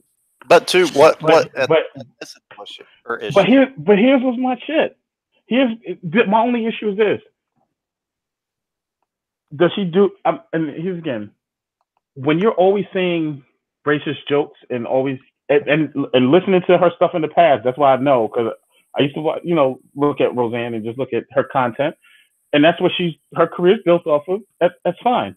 All I'm saying is, nobody told you to tweet that shit. Nobody put a gun to your head to tweet out she looks like a monkey. Nobody told you to do that. But technically, she's a monkey. She said, my understanding, it looks like. Oh, I can't. Tell me the technical. You put that away. You good? Yeah, I'm good. Tell me the technical. Oh, sorry. Corey just came in offering me steak. Wait a minute. What the fuck? Are you serious? You turning down steak? But I'm just saying. Bring enough for everybody. Pass around. You could eat it. But all I'm saying, I'm between two different things. Wouldn't you actually say that particular woman looked like a cross between Planet of the Apes and ISIS? But still, she said she referred to her to a gorilla, a monkey. That's part of the monkey family, right? Gorilla. Technically, great primates, I believe, or great apes. So okay, ape. Planet of the Apes. Also to a chimpanzee. Okay, chimpanzee. Okay, I look like a chimpanzee. Fine. But I'm just saying, it was an insult, right? It's an insult, yeah, definitely. Okay, that's all I'm saying. It was an insult. Fine. You said what you said. Nobody told you to say that. You just said that out the blue, jumping out the window. When nothing was happening with you, just before they even thought about pulling her off the show, did she apologize? She didn't. I didn't mean to say what I said. She didn't do that. Soon as they said, you know what, we can't tolerate this, we're going to move on without you through the Roseanne reboot, then she went into a crying frenzy. I didn't mean it. People take it out because no. I was on sleeping medication. Yeah. It was we're canceling the show, we're pulling it off the air, and now it's like, okay, well, I was on medication. I didn't know what I was saying. Bullshit. Right. She was trying to save it, and then it was like, well, wait a minute, we can proceed without her.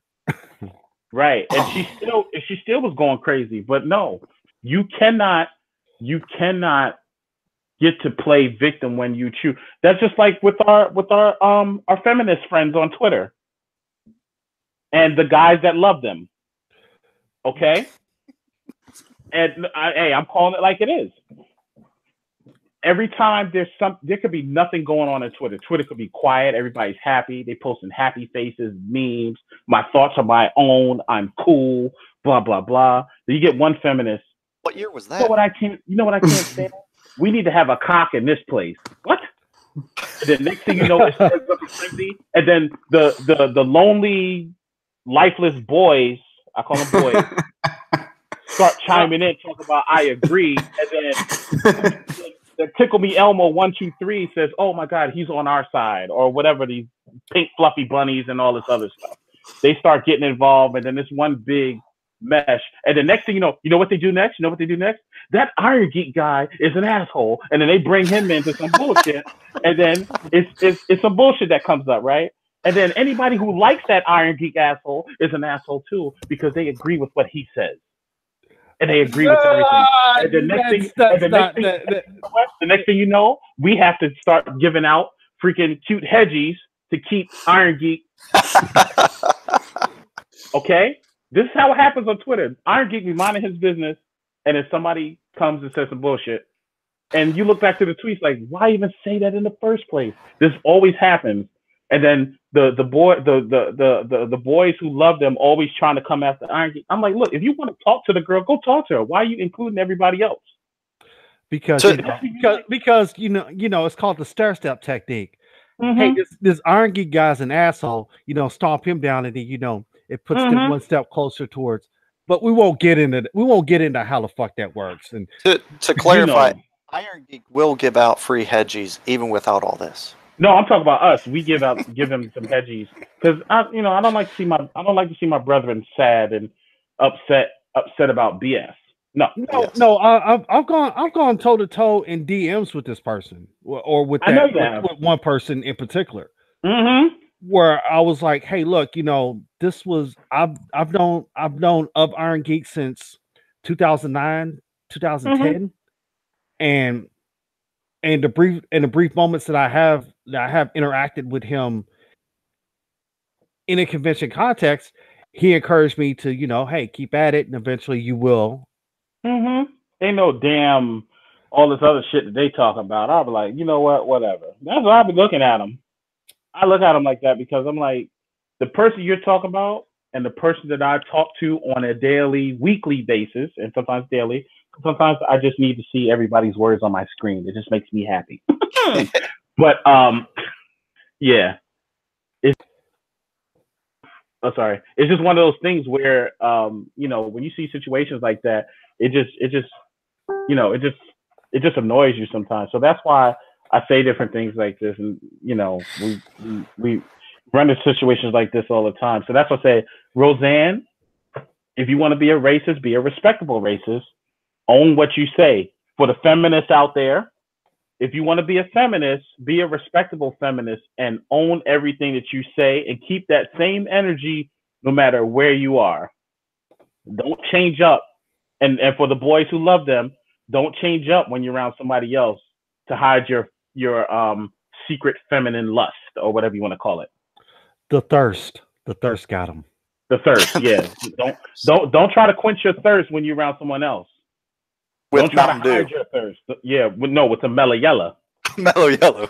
Yeah, because you need to start handing out Sprites because it says obey your thirst. Mm-hmm. Yeah, it says obey it, but they ain't listening. And they need to start eating Snickers.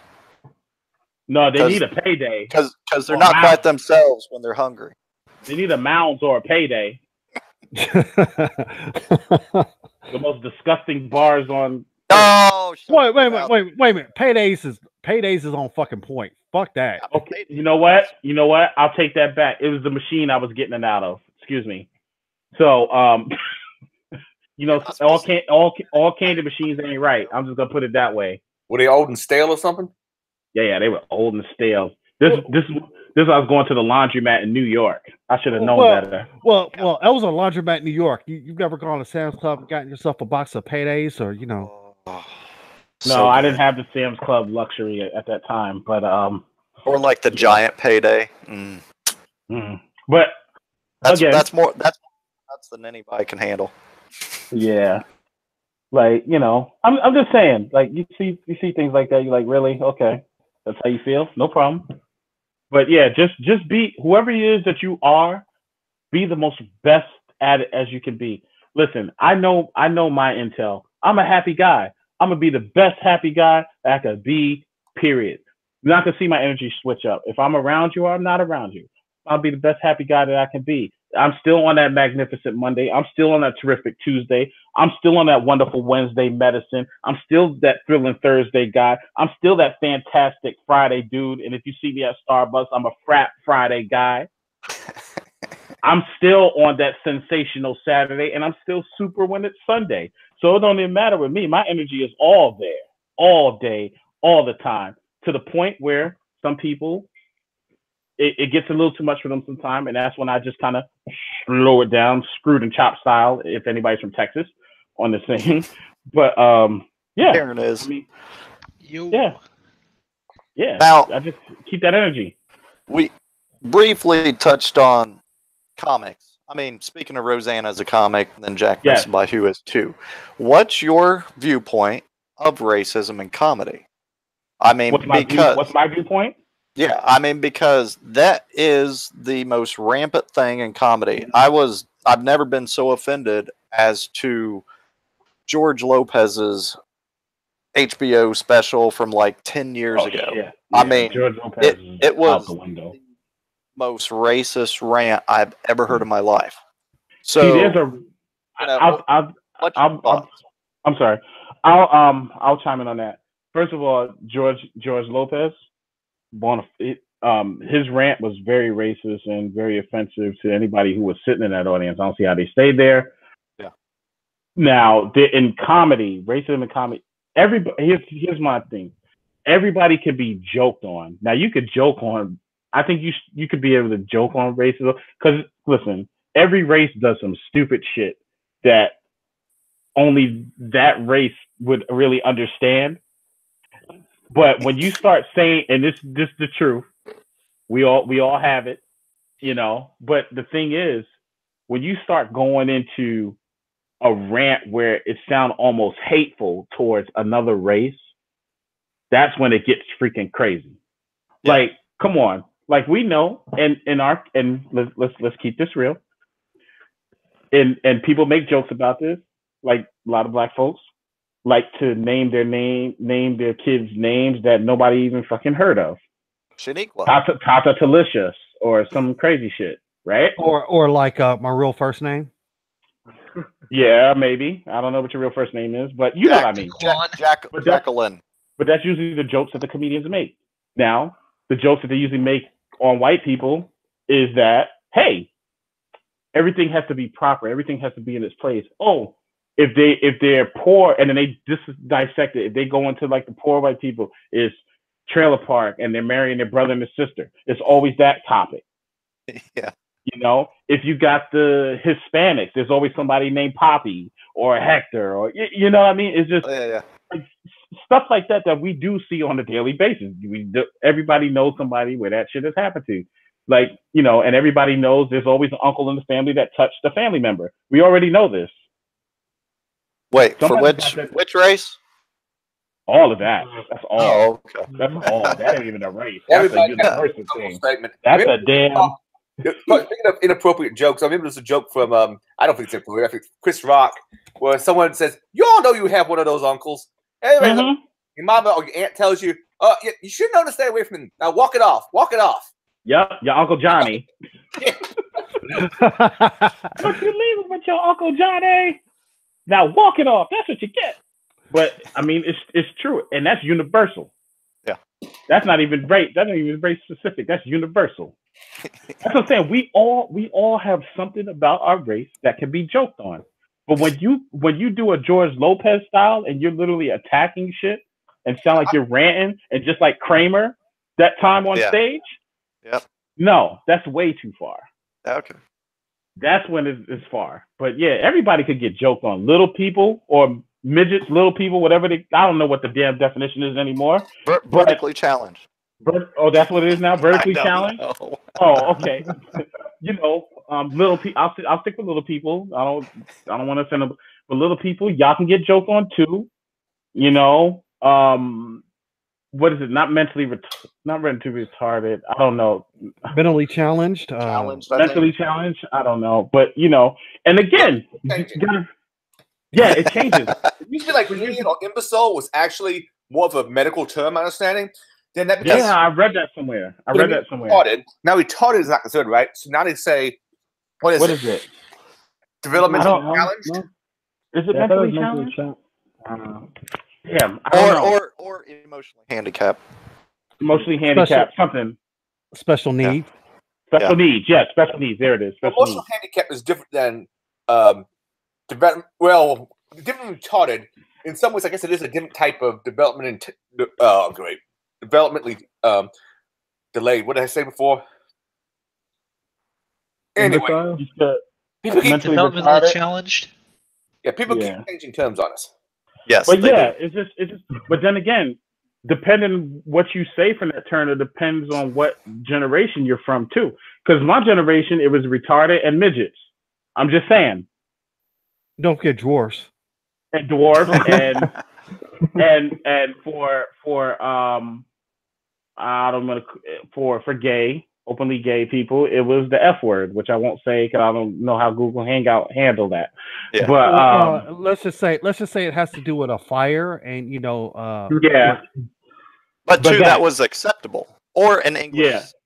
Yeah. But then again, and that was for that time. But anybody coming out of that generation would refer to that as that. And now, that's crazy. Wow. Hey, Jack, let me be your fire. No, you can go the fuck on with that shit. I'm gonna tell you right now. I'm all for people doing their own thing, but if you start pushing that shit on me, I will jack your jaw. Just relax, bro. I'm only trolling you. I'm just saying. I'm a live and let live sort of person until you start getting in our personal bubble, and then. But no, I can correct you back into your own lane. But you know what? That's why, and that's why I love the story. I love when Ali shares the stories. I love when Evie shares her stories. It's just, again, we're all from different lanes. We all do different things. We all come from different places, backgrounds, everything. But we can all come together, and that's why, especially I like this cast, so we can all come together and just have fun. Yeah. Fun is a universal word. I do have one question in all honesty. Sure. Like back in the 80s, 90s, for African American, black was acceptable. Around the 2000s, it changed over to African American. Actually, it was before that. Okay. I would say 92. Depends on what neighborhood you lived in and what state you lived in, and if they wanted to act right at the time. No, I just remember it was 92, like right around the time that cross colors was hot. Yeah. Everybody was wearing the African medallion too. That. Yeah. And everybody had on the African medallion, and they were singing "Back to Life, Back to Reality." Yep.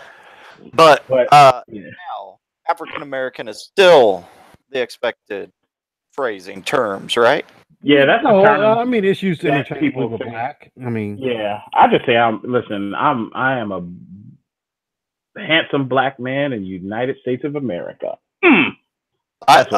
I mean, I always heard you referred to as brown sugar, but okay, I can go that way too. Hey, I will be brown sugar, whatever works. I just love who I am, and I enjoy every moment of it. I'm so happy to be waking up who I am. I couldn't see myself as anyone else. It's called self-love. That's an interesting talk that you guys are having on like the boundaries of comedy and stuff like that. Interesting. I mean, just like another example. There was I think a roast of Steve-O and Amy Schumer made a joke about Ryan Dunn, for instance. He had just recently died, and she made a joke about that. So it's just like, yeah, it's interesting about like what's acceptable and what's like not acceptable. Yeah, you gotta kind of know. You would think it's common sense. If somebody, I mean, if somebody had just died, I wouldn't joke on them because it just died, and who knows, their family could be sitting in the audience. It's just, you know, you got to have common sense. Amy Schumer, I don't think ever had common sense. Fuck no, she's a moron. Let's be real. No. She tries to be edgy, but then she crosses a line, and then people throw it back at her, and all of a sudden she's like all hurt and offended. She's a victim. It's like when people said that she was plus size. All of a sudden she was like, "No, I'm not. I'm perfectly happy with my body type." And was there some kid she shamed because I'm spending the night with Amy Schumer? I'm not the only guy who can say that. Or something like that. Some kid, like teenager, who went and seen the show, and she gave him all sorts of shit on social media. I'm like, woman, your entire act is about being a slut. Yeah, what do you expect? You always, and she says some of the most raunchiest stuff, and then she's mad. That's my whole point. That's my whole point. It's just ridiculous how, picking and choosing. Yeah.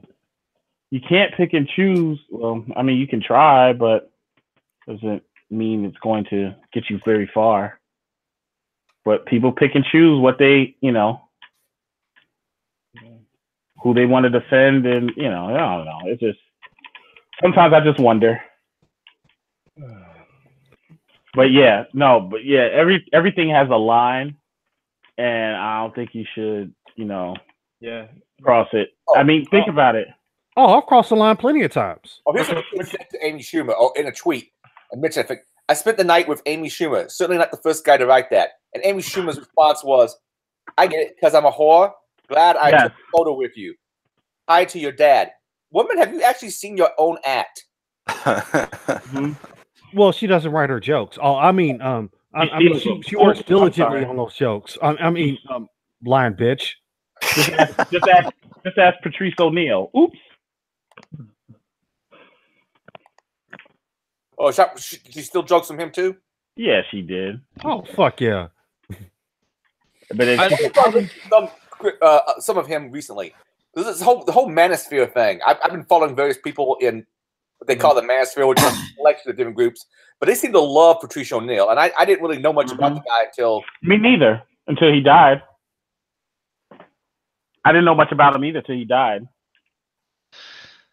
There was actually a video I saw a few years ago where they actually went over Amy. I think it was Amy Schumer and a few others, like all the jokes she did, and like showed the exact same skit they were from, like where she stole it from, and it's like not even a close. It's not even like, oh, she didn't reference it. Like, no, it's almost like stolen word from word. Oh my god, like verbatim. Yeah, she'd never make it in the hacker community. Whew. Well, she would because she's a massive slut. I mean, come on. Come on. I don't know. I don't know. There's some places some people will not boldly go. I remember. Oh, I think the joke I remember she stealing from Patrice O'Neal was it something like the poltergeist sex move? I think so. I think so. The guy's doing it from behind. Then when his buddy slips in and quick and replaces him, and then the first guy goes outside and taps on the window and waves. I think so. Oh my god! I think that was something similar to that. Yeah. I don't know. I'm not thinking he would come quickly and disappear, kind of thing. I don't know. I don't know that whole "come quickly." That sounds like a Bernie Mac joke. But he's blessed. No, that that when he's having sex, a woman gets 3 minutes, one professional boxing round, because people have been knocked out sooner than that. And if she doesn't come when he comes, well, that's it, baby. He can come when he comes back. Yep. Not your Dave Chappelle with the time, the wrap it up sign. Are you close? No. You like that shit? Wrap it up, wrap it up. Wrap it up, wrap it up. Pew pew. I've been doing it all day. I'm like pew pew. I was on a conference call earlier, right? They said, and they was like, so everybody knows what they're gonna be doing, right? And we're gonna meet up next Wednesday. And I said, sure, we can. Pew pew. They was like, what? Hold on. But they don't think I'm normal anyway at work. And they were like, yeah, because even in my email messages, I'd be like, let's rock, ow, and they just like, okay, yeah. And of course, my coworker's like, Charles, I love you, and you're awesome, but please, for the love of God, you have to be on some type of drugs. Something is going on here, and you're just not telling us, and you're very functional. Tell us the secret. I said, I'm not on drugs. I'm just happy about life. He said, yeah, I get happy, but damn. Like, he'll say that. You're like extra happy. Yeah. He said, what, you know, like, it's like, what did he call me? No, he said it's like eerie happy. I'm like, eerie? Yeah, like Pennsylvania. Lake. Yeah. Yeah. Oh, that's hurtful. Ouch. Yeah. I just don't let the BS get to me. That's all it is. And some people understand it, and some people don't. Can't. Well, I was listening to Lupe Fiasco, and he gets the girl today, and I was just like, oh my goodness. I just love that song so much. What? Lupe Fiasco, he has this song called And He Gets the Girl. I was like, oh. Yeah. That was just, yeah. Just that whole movement, that whole beat. He took from NERD's Maybe. Yeah. Yeah, like the ending beat. I was like, oh, like the bridge. when Pharrell is screaming, do you remember what it was like to wake up in her love nest? I was like, love nest? Get it. Oh yeah. No, it was supposed to be Loch Ness. Excuse me. I'm sorry. I don't know why I kept saying love nest. But yeah, Loch Ness. Are you being serious? It really is Loch Ness? I think so. I thought it was Love Nest though. It's probably Love Ness. I'm making a joke. Loch Ness, Nessie, all that fun stuff. Hey, you know what? You could have told me that, and I'd be like, maybe.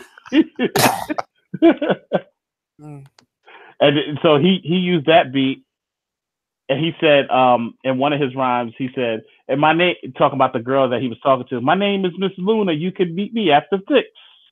Because she likes tuna, so her name is Miss Luna on the IM. It's weird. It's just like I said. It sounds like a Weird Al song. Yeah, it's just like certain things. I don't know what it is, but it's just certain things I look at and I'll be like, oh my goodness, like I'm listening to a lot of and please, I'm listening to a lot of Demi Lovato. Yeah. Because she got rushed to the hospital, so I'm worried about her right now. So I've been listening to Neon Lights on repeat all day. I don't know why. You know, when you hear about singers going to the hospital, it's crazy. It was weird. I did the same thing with Amy Winehouse when they said she was in the hospital. No, not in the hospital, but you know, wasn't looking too good or whatnot. I listened to her albums like all day. Did you do the same thing with Linkin Park whenever Chester, what's his name? Chester Bennington? Chester? Yeah, I do. Like whatever artist that's going through something, I'll select them. I'll listen to their music, and I'll be like, damn. By the way, that was a year ago. Yeah, like what? Yesterday? Yesterday, the day before that. Yeah, it was a year ago. Yeah. Yeah, but it's eerie enough. I'll do that. Like, you know, it's just crazy. Because just to see these artists and they make, you know what's sad? Not sad, but like, yeah, sad. they make beautiful music for everyone but themselves, it seems. Like everyone else can see the beauty in their music and really enjoy their music. But when you tell them their music is hot, they're like, it's like, you have a talent that most people would kill for. What's going on, But again, you got to look at it from a standpoint of sorry, I'm playing Fortnite. I screamed out. My God, I forgot you were 14. Really, I can't believe it. You're taken up by that Fortnite bullshit. You got to think about Jack. Listen. Come on, Cam, and do the dance. You got to think about. Listen, you got to think about who you're talking to here. I have a Snorlax T-shirt on. Really. I mean, fuck. I lost so many friends. I lost so many gamer friends to Fortnite. It's not funny. You won't lose me, Jack. No, you're already gone to me, man. Damn, Jack. I got to go to your fucking visitation now too. Shit. What? What the hell? I don't even know what Fortnite is. I know that it's hugely popular. And the crowd I listen to on YouTube, I don't listen to gaming stuff, but a lot of people I listen to for like. Yeah. No, I'm not insane. All gamers. So no, I'm not insane like my coworker. I think it's taking his soul. I think something's going on. What is Fortnite? What is what kind of game is this?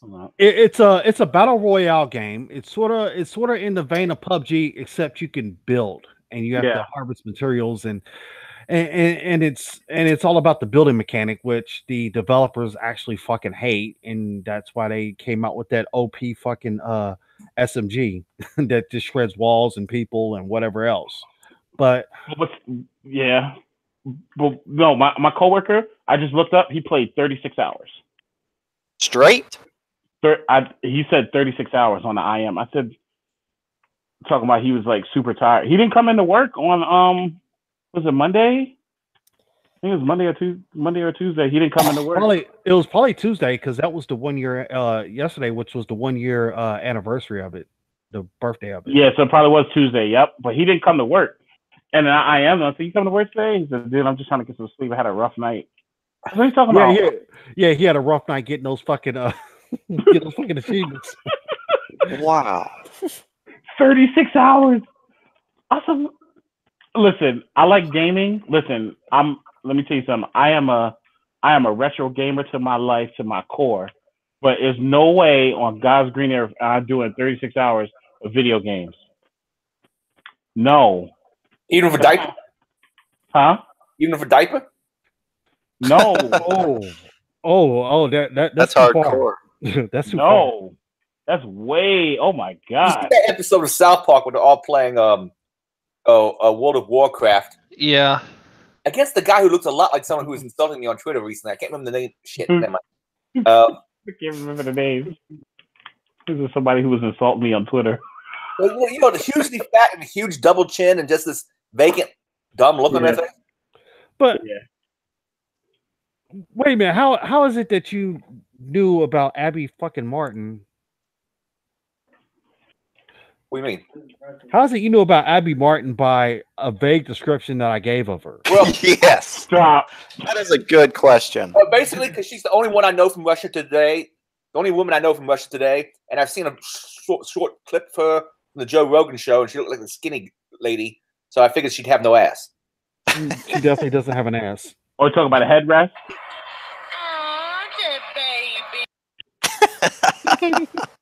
But I don't really even know much about Abby Martin, other than I think she had a fight with Sam Harris, and so I seen a video of what she looks like, and so I figured since she's the only female I know from Russia Today, it must I'm hopping off for now. Talk to you later. Later, Howie. All right. Later. An hour. Pew pew. Pew pew. But when it comes to a neckbeard dude, you can't discern him. Well, Abby Martin's much cuter than this dude is. She's not really that hot. No. I don't think she's bad. She's not really. Okay. I've seen better. No, I've gotten blown by better. Ooh. Yo, Jack, I swear, man, if you don't come out with a tell-all book, you have lived an interesting life. No, because some of those women are still alive. No, you could just say they don't know you by your handle, Jack. Do they? No, they know my real name. No, but you could just put like the screenshot you have up now, and just say Jack's Chronicles or something. You put out a tell-all book, man. You'll make it. Yep. Nope, because I'll be Me Too'd and Swift boated so fast it would be funny. No, just write under handle. Don't write under your name. And just use first names, or you can what was that language that we did when we were like 6 years old? Logo? Pig Latin? Pig Latin. Yeah, Pig Latin. Up all their names. There you go. You know? Yeah, I was fucking this one skank bitch from a town that wasn't that wouldn't go over well. Oh, because she can speak Pig Latin. Well, she could. Well, okay, Jack. Can these women actually read? Oh, that's a good point. Oh, damn! Yes, they can read. They're very fucking educated. Oh, I was about to say, just don't put pictures. Yeah, it's a picture of me hitting her from the back. Yeah. Jesus. Okay, so all right, so the neckbeard from Make Love Not Warcraft, that sort of guy. Yes. Woohoo! Oh fuck it! I gotta find this guy now. Hang on. He's got to search.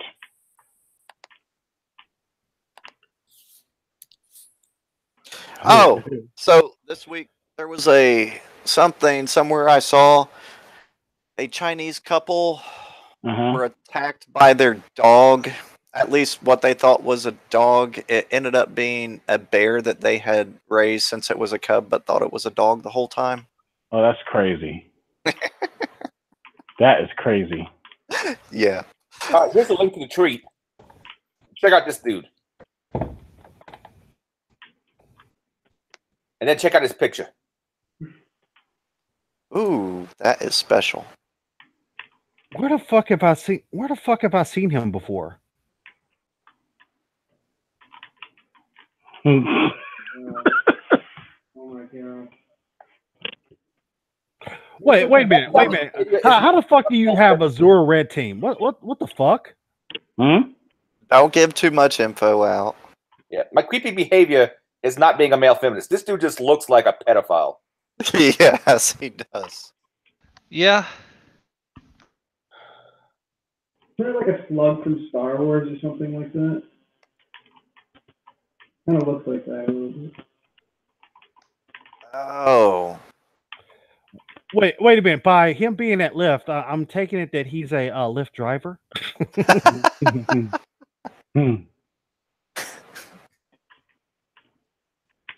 But damn, with the massive amount of people that fucking follow him, Charles. Hey, what are you talking about? I'm talking about. You follow this dude. Whoa, hold on. What's the screen name? It's over in the side chat. Hold on. Yeah, I took it down afterwards, but for a brief time, I posted a picture of this guy side by side next to the South Park gamer. Hold on, who is this guy? Charles does follow him. I blocked him at some point in time because he was liking tweets of how the heck rather hate-filled women just to get social brownie points. Oh, so in other words, he's trying to slide in. Nope, I don't follow him now. That must have been a mistake. Oh, that's an unfollow. Don't worry, I screenshot. I screenshot it, Charles. Nope, damn it. Listen. You're good to go. No, I'm not. Following these crazy people, man. This is off the hook. Hey, you ever been to IBB.com? That's Israel's Black Book. No, I haven't. Just kidding. Is it pretty good? Oh, it will be. Oh. No, you're gonna laugh at this, but okay, we have a sim at work, right? Yes. And congratulations. Yeah, I know, right? But the thing, okay, I think this happened like 2 months ago, right? We had a thing, they were just checking the logs, and one of I think he's like an intern engineer or whatever, and he's an intern, and he was just like, his job was to read the Sims. He's not here no more, but he was just like, he brought up, the sites. Remember that time we was all talking about, like different sites offline? And here's what he spelled out. And I'm going back to my old IMs. He said, Charles, do you know what I found this in the log, FETLISE.com was in there. What is that? But it keeps getting blocked. I was like, I don't know what that is. But I'll definitely check it out. FetLife. Oh, F. I thought you said S. Yeah. He asked what that was, but he kept trying to go to the site. It kept getting blocked. So, that's not a safe for work site. No, it's not. But that's not one that you should test out as an intern either. Right, he was testing it out.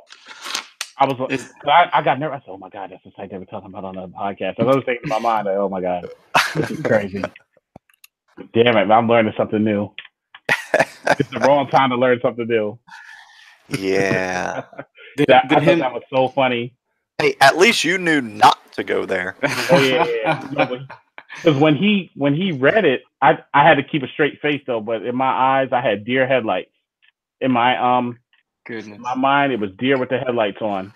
Your pupils went. What? No, you're probably like, what kind of kink shit are you into? That's what I was thinking in my mind. Like, of all sites, you see that? Freaks everywhere. Yeah, no. When we were going through it, and I saw people who I follow on Twitter, I was like, I said,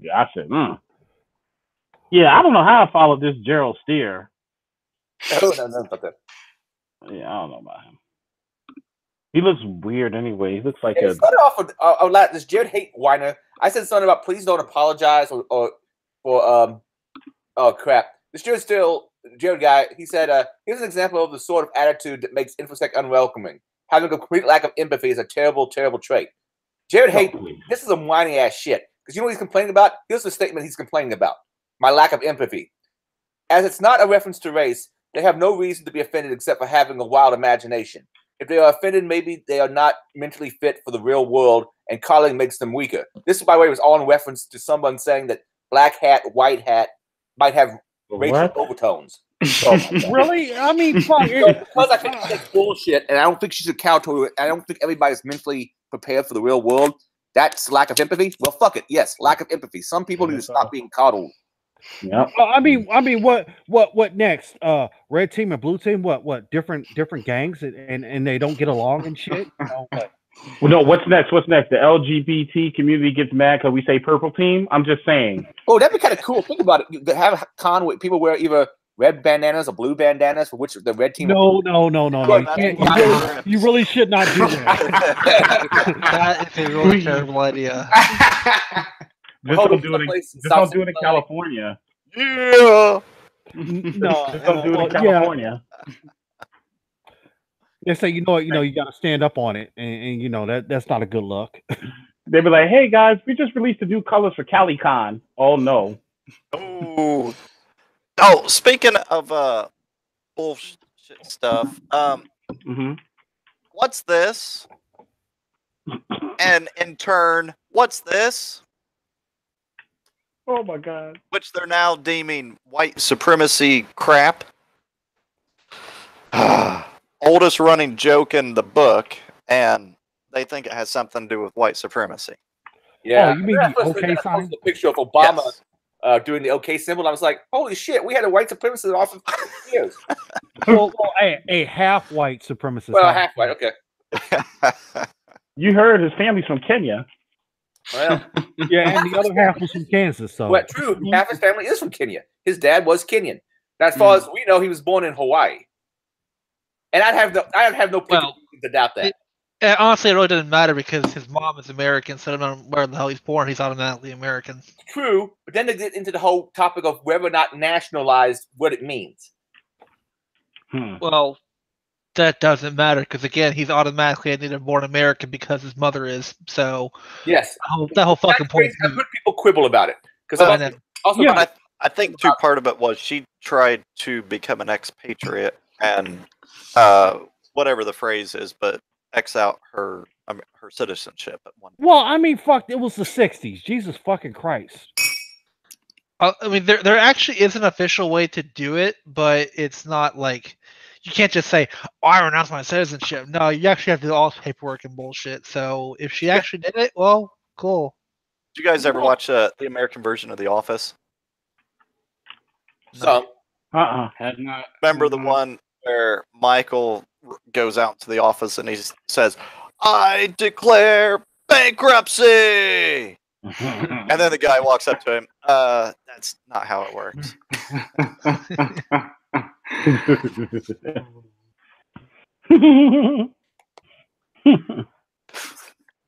the hell? Oh. You know the sad thing? I just had a mental picture of Trump doing that on Twitter. I mean, it'd be funny as shit just for the lulz, just to see him do that. Yeah. That would be fucking hilarious.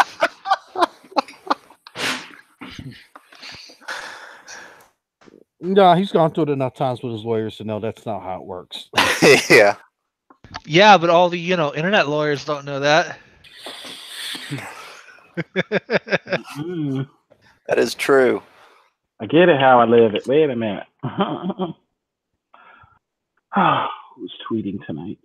Living, loving, loving, living. It's all good. I'm loving, living. It's all good. Yep. I get it how I live it. Wait a minute.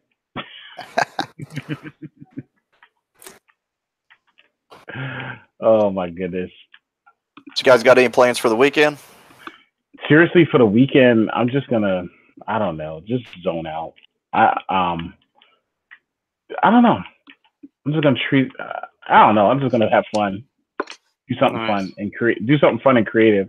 I haven't figured it out yet, but I just want to do something that's different and creative. Anybody have any plans for the week? Anybody else? Like, what are they doing for the weekend? It's been probably hiking. Nice. Okay. I'm gonna get a haircut. Well, a couple. Adrian, I did want to take a selfie with you so I could trigger somebody, but Oh, let me know.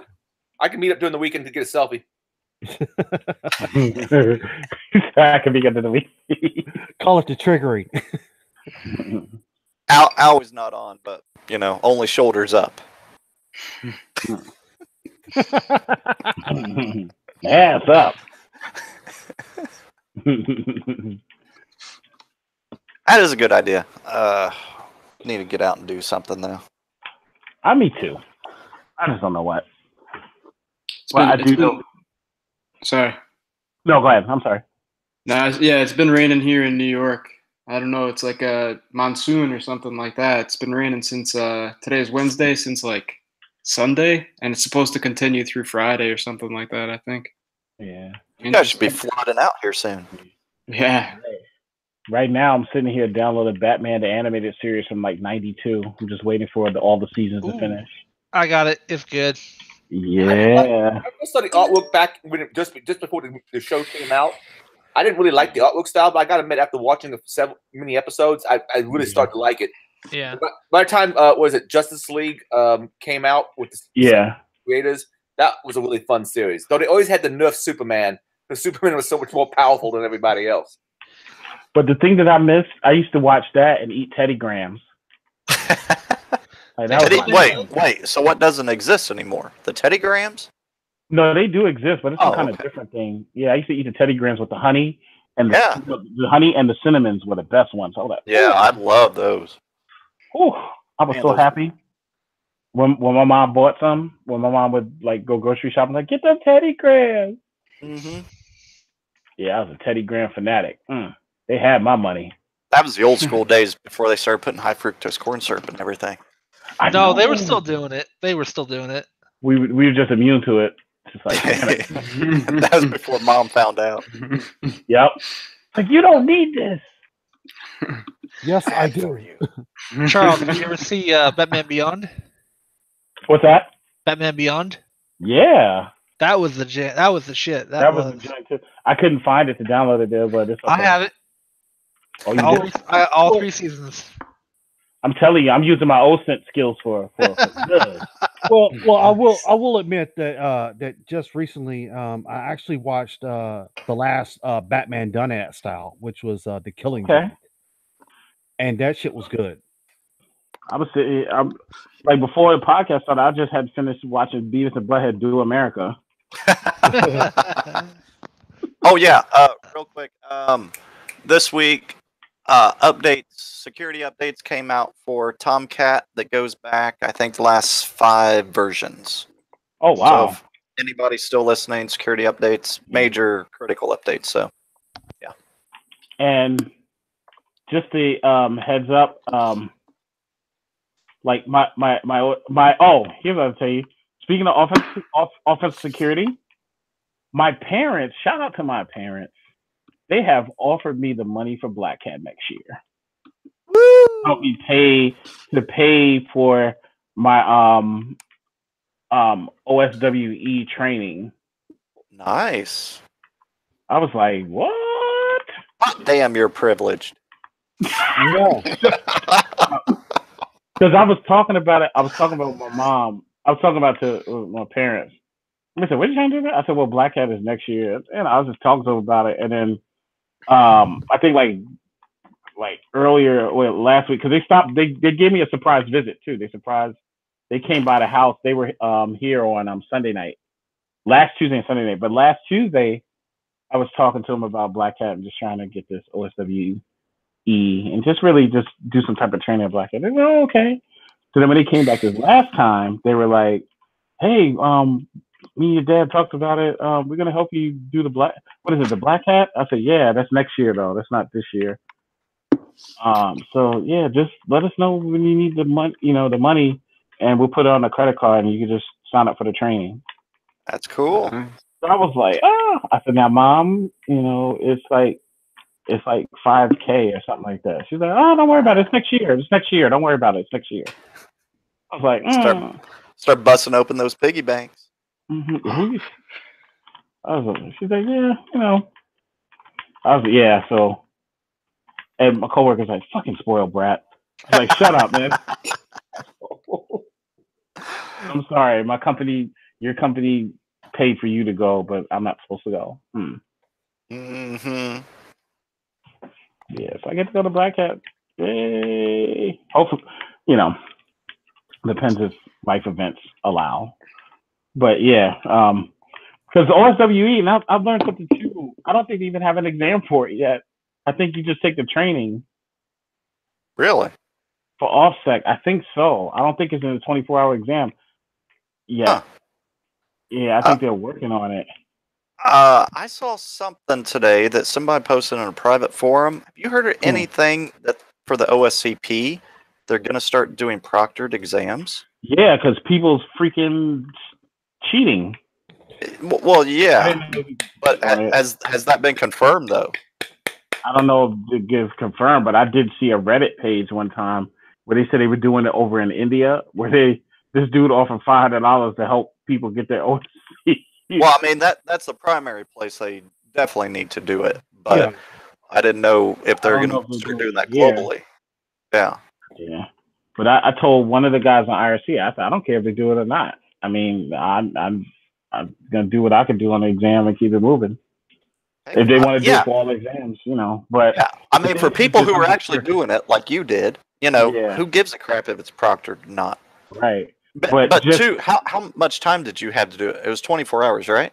24 hours. But, like I said, it took break. But here's what I'm trying to figure out. How are they going to practice? They're going to have somebody sit there all night and day watching you? Or I don't know. Or is it going to be like on a webcam where where you have to have the laptop and the webcam and screen sharing and and then another webcam that looks at the keystrokes. Yeah, you feed your cam through and keystrokes would have to be I don't know. I could sit there all day and you know Or- be on one. No, but I mean, keyboard right how here. about this? if you're not hitting, let's just say if you're just sitting there, you know, hunting and pecking around, and all of a sudden, you know, it's like, okay, well, your finger never touched the H key. Or how about this? How about Or it could. You can hook up 2 keyboards in one system. or why not VPN into a machine that's proctored or whatever? I don't know. I'm just throwing stuff out there. Like VPN into a machine that has key logging on it out. Yeah. Every type or whatever. I don't know. Yeah. I don't know how they're going to do that because I mean, there's still potential ways around it if they're going to try to do it electronically, and you know, I'm still in my house doing it, and. But here's the thing: I'm not gonna have you watch because you know, and I would just show it to the exam with no clothes on. I'm make the torture the freaking proctor. Well, you want to look at me all day? This is what you gonna see. Hey, a lot of people would be really happy to see that, Charles. They probably would. So let me guess, you're gonna break out your da-dun-da-duns? Yep, and just sit right there and take the exam. When I gotta get us to the No, he's gonna break out the badonkadonk. No, the da-dun-da-duns is my extra leg. My extra leg. No, it's the tidy whities. The baby leg. That's what they call them in jail. Because nobody because nobody in the right motherfucking mind wears them. Well, nobody wears. IT people don't wear pants, so I mean. Hey, I don't. Pants is an option. I had to put on pants today, so I mean, you know, I also had to, you know, put on a dress shirt as well. So yeah, it's counterintuitive for me. Yeah, pants are optional, man. We frown upon pants. Okay. So. Okay. We got to move back. We're back in the show notes temporarily. Yes. Are we real? Oh, let's go. Liz has showed up. Hey, Liz. Yes, I have. Adrian's got a couple questions for Liz. What's up? Okay. All right, what is your gist on what exactly went down with the whole manga hat wearing people at Hope this year? So I did not see that. I did not see it. For all I heard while I was there was someone was wearing a MAGA hat. Someone else yanked a MAGA hat off of it, and the staff then retrieved the MAGA hat and gave it back to the original person. The staff said something to the effect of, they're allowed to wear MAGA hats. They're not allowed to wear swastikas. I'm not sure where swastikas kind of came into that, but I'm sure it's you all know where that probably came in from. Yeah. So that's all I really heard. That and but I think I don't know if that was separate from that trolling event. I think there was separate people. There was one guy wearing a hat who was asking questions like, "Why'd y'all get rid of Captain Crunch? What evidence there is?" And yes, doing it Matt Blades' talk. He said he was also a nationalist, and he went to Charlottesville. But there was some other guys like Thomas Riley. I don't know if who wasn't maybe not even connected. Who was also like in Manning's talk. Because I think there were two different talks that happened. I think the trolling with manga hats with Thomas Ryan was in the Manning talk. And the other one was in some panel that what was it? Something Blaze. Matt Blaze was in, I think. It was Matt Blaze's talk. I also heard. Sorry. I said I also heard something. Somebody was asking a question or something like that during Chelsea Manning's talk, where they were saying that she implicated Julian Assange or something like that. I didn't watch the talk, but I just saw heard a few seconds of that. I don't know if that was. And then it was actually apparently somebody that the person who asked those questions was apparently somebody that was going to be speaking at the event, in a little bit. I don't know if anybody there was some trolling. Yeah, sorry. So I don't know if this is part of a game of telephone or an event that actually happened in Chelsea Manning's talk, but I heard there were, I was told 4 people who tried to disrupt the talk. And they were thrown out of, I'm assuming, I don't know if the convention or just the talk, I'm assuming just the talk. But it sounded like it was an intentional disruption. But, at that point, when rumors are flying around, again, I don't know if it really was Chelsea Manning's talk or the trolling talk. If there was the same event, two separate events. It's a game of telephone and rumors. Yeah, that's a lot of what this is. And when people say see, the person that get kicked out for wearing a manga hat, the one who did the questions. However, apparently some people said he was intimidating or harassing people afterwards and then got kicked. But I don't know what that harassment or intimidation entailed. So I don't trust a lot of reports I'm getting. Well, I don't know what's going on. Oh no. I can believe that in a trolling talk, someone would claim they went to the Charlottesville protest, come there wearing a Nazi symbol, and then block a door or walk really slowly through a door and tell anyone who is complaining that they're moving too slow that they're fat shaming them. I can absolutely believe that. I can believe that 100%. This is sad and disgusting. Now, do you want to relate what happened to you? Yeah. What's up? Say no. So during the Q&A session of the monitoring the alt-right talk, I decided to ask a question. I was going to ask two questions, but my first question was the effect of had the speaker heard of Joshua Goldberg, a third party who, instead of being an alt-right troll, instead pretended to be an alt-right troll, pretended to be a progressive journalist, and trying to inflame tensions. And she said yes, and then immediately followed up with, "Can we get a woman or a POC here, please? You ask a question." Question: was the talk any good, or did it talk out the ass? I'm afraid of when I hear a lot of academics researching internet culture, I kind of have an assumption that they're full of shit. Were these people full of shit, or do they actually know what they're talking about? It is better than most talks in the sense that she actually did some research, which is far more than I can say about most people who do anything related to the alt-right. I think she gives them far more legitimacy. The cringier parts far more legitimacy than they deserve. It seems the media blows the fuck up because the number of actually alt-righters is pretty few. Because I've seen everybody and their brother called alt-right.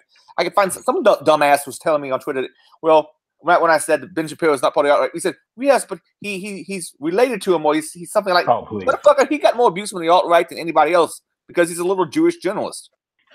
And he fell for their trolling early on. Yeah, that's not, don't feed the trolls. Oh my God, that was amazing. Anyway, continue with your story, man.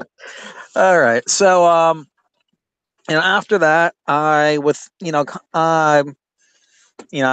off. I was thanked by one of the staff at I think people who actually worked for the conference, and said thank you for the question.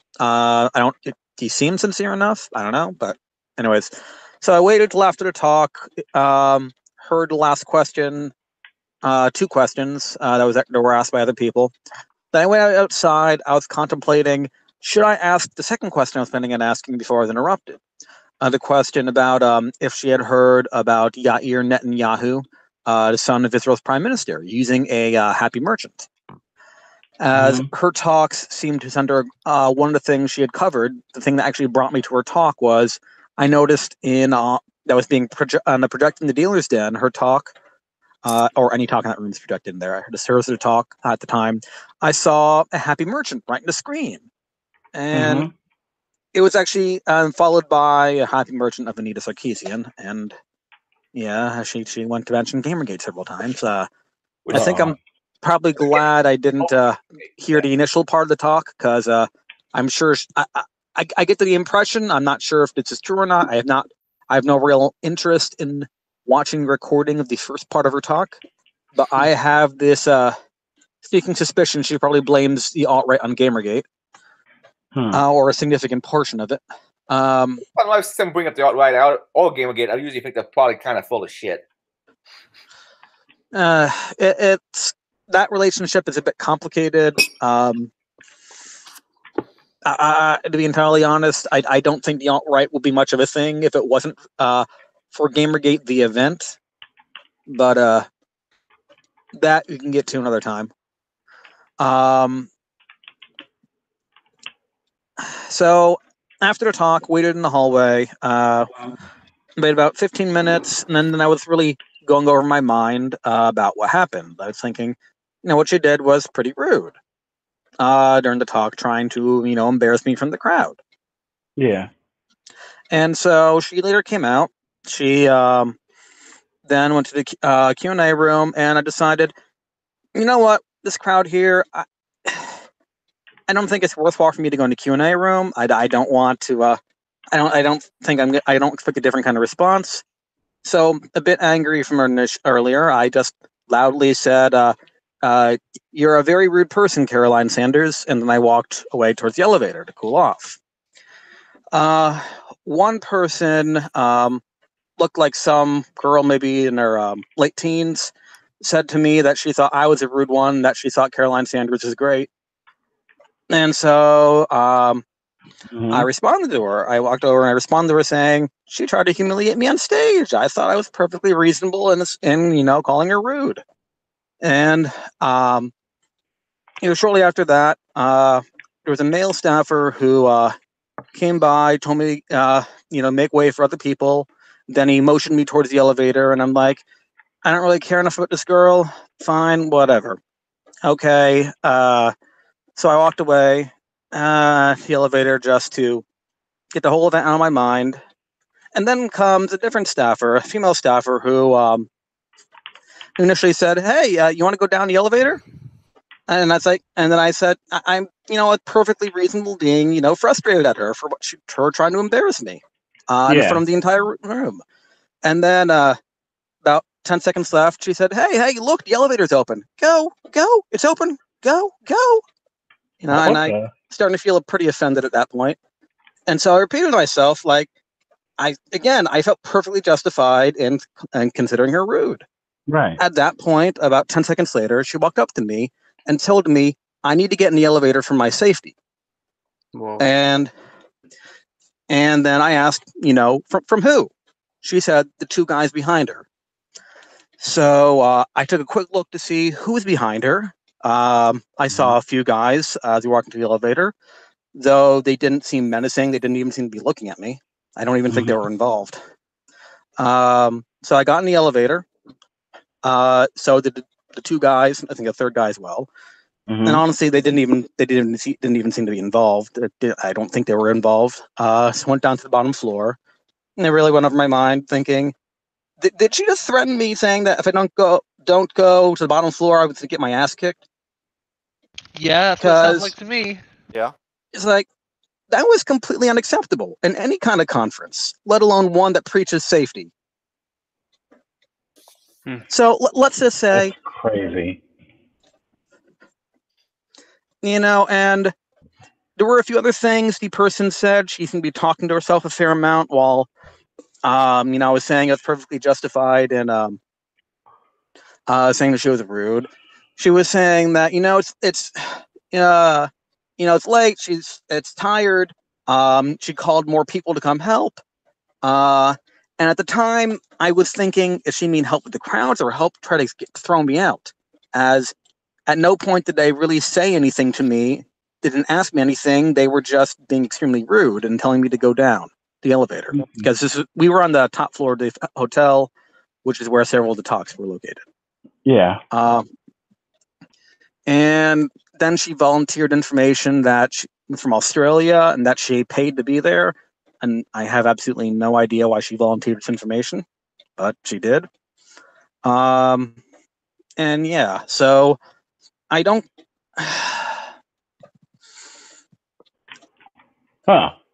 So yeah, that's. And now, this may be my memory going or not. I do not know if she said this or not. After she came up to me saying I need to go down to the elevator for my safety, she might have said and that she was by me for her safety as well. And I might be misremembering. I don't actually remember if she said that or not. I was kind of really, a bit distressed at that point. That it was even the thought of a physical threat. And Yeah. So if she did say for her safety as well, they need to go down, or that she was near me for her safety, that would imply she thought some of the maybe the guests would be violent. At which point, maybe the problem wouldn't be with her. Maybe the convention staff needs to beef up security to throw out people who are violent or likely violent near conference. Right. Because they would need to throw out the people who would be trying to start shit with others. It's just, oh man, it's just so freaking. It's just sad, man. We can't even. Oh god. And mostly, I'm just frustrated at how I dealt with it. Because honestly, I keep thinking to myself, if I got through that again, if she made a threat to me, if she said a threat to me again, I'm wondering, would it have been appropriate to ask her right to her face if she's threatening me and if I needed to call the police? Because at that kind of time, I'm pretty sure that actually, I'm not sure it'd be the most productive thing to say, but I'm sure it would have gotten her attention to at least stop being an asshole and at least speak clearly. Instead of just trying to treat me like a brain dead child, get me and go on the elevator and then threaten me. Right. No, I mean what you should have done was start, pull your phone out, start recording, and say, "Can you repeat that again?" Call her bluff on that shit, because that, she sounds like she was just trying to use that bluff there to get you going because she was uncomfortable with what you're saying. It's quite possible. It's also possible maybe she thought some of the attendees might be violent, considering this was a talk of monitoring the alt-right, and I'm pretty sure there's some of the what's the best descriptor here? There are some people who want to punch a Nazi there, even though the initial part I prefaced my question with was, I'm Jewish. My grandfather's family died in the Holocaust, and so I'm no fan of Nazis. So okay, if she thought that they were going to get violent, her response should have been, "I'm calling the cops. They're going to get violent. If you want to get out of here, there's a way better way to handle that than you should leave." Yeah. You need to get out of there for your safety. So I'm calling the cops. Yeah, shit like that. I might have, and I might have taken her a bit. I might have been responded a bit better if that was the first thing she said, because then I would think maybe she's sincere. But after several extremely offensive attempts to get me to go down the elevator, needlessly so, I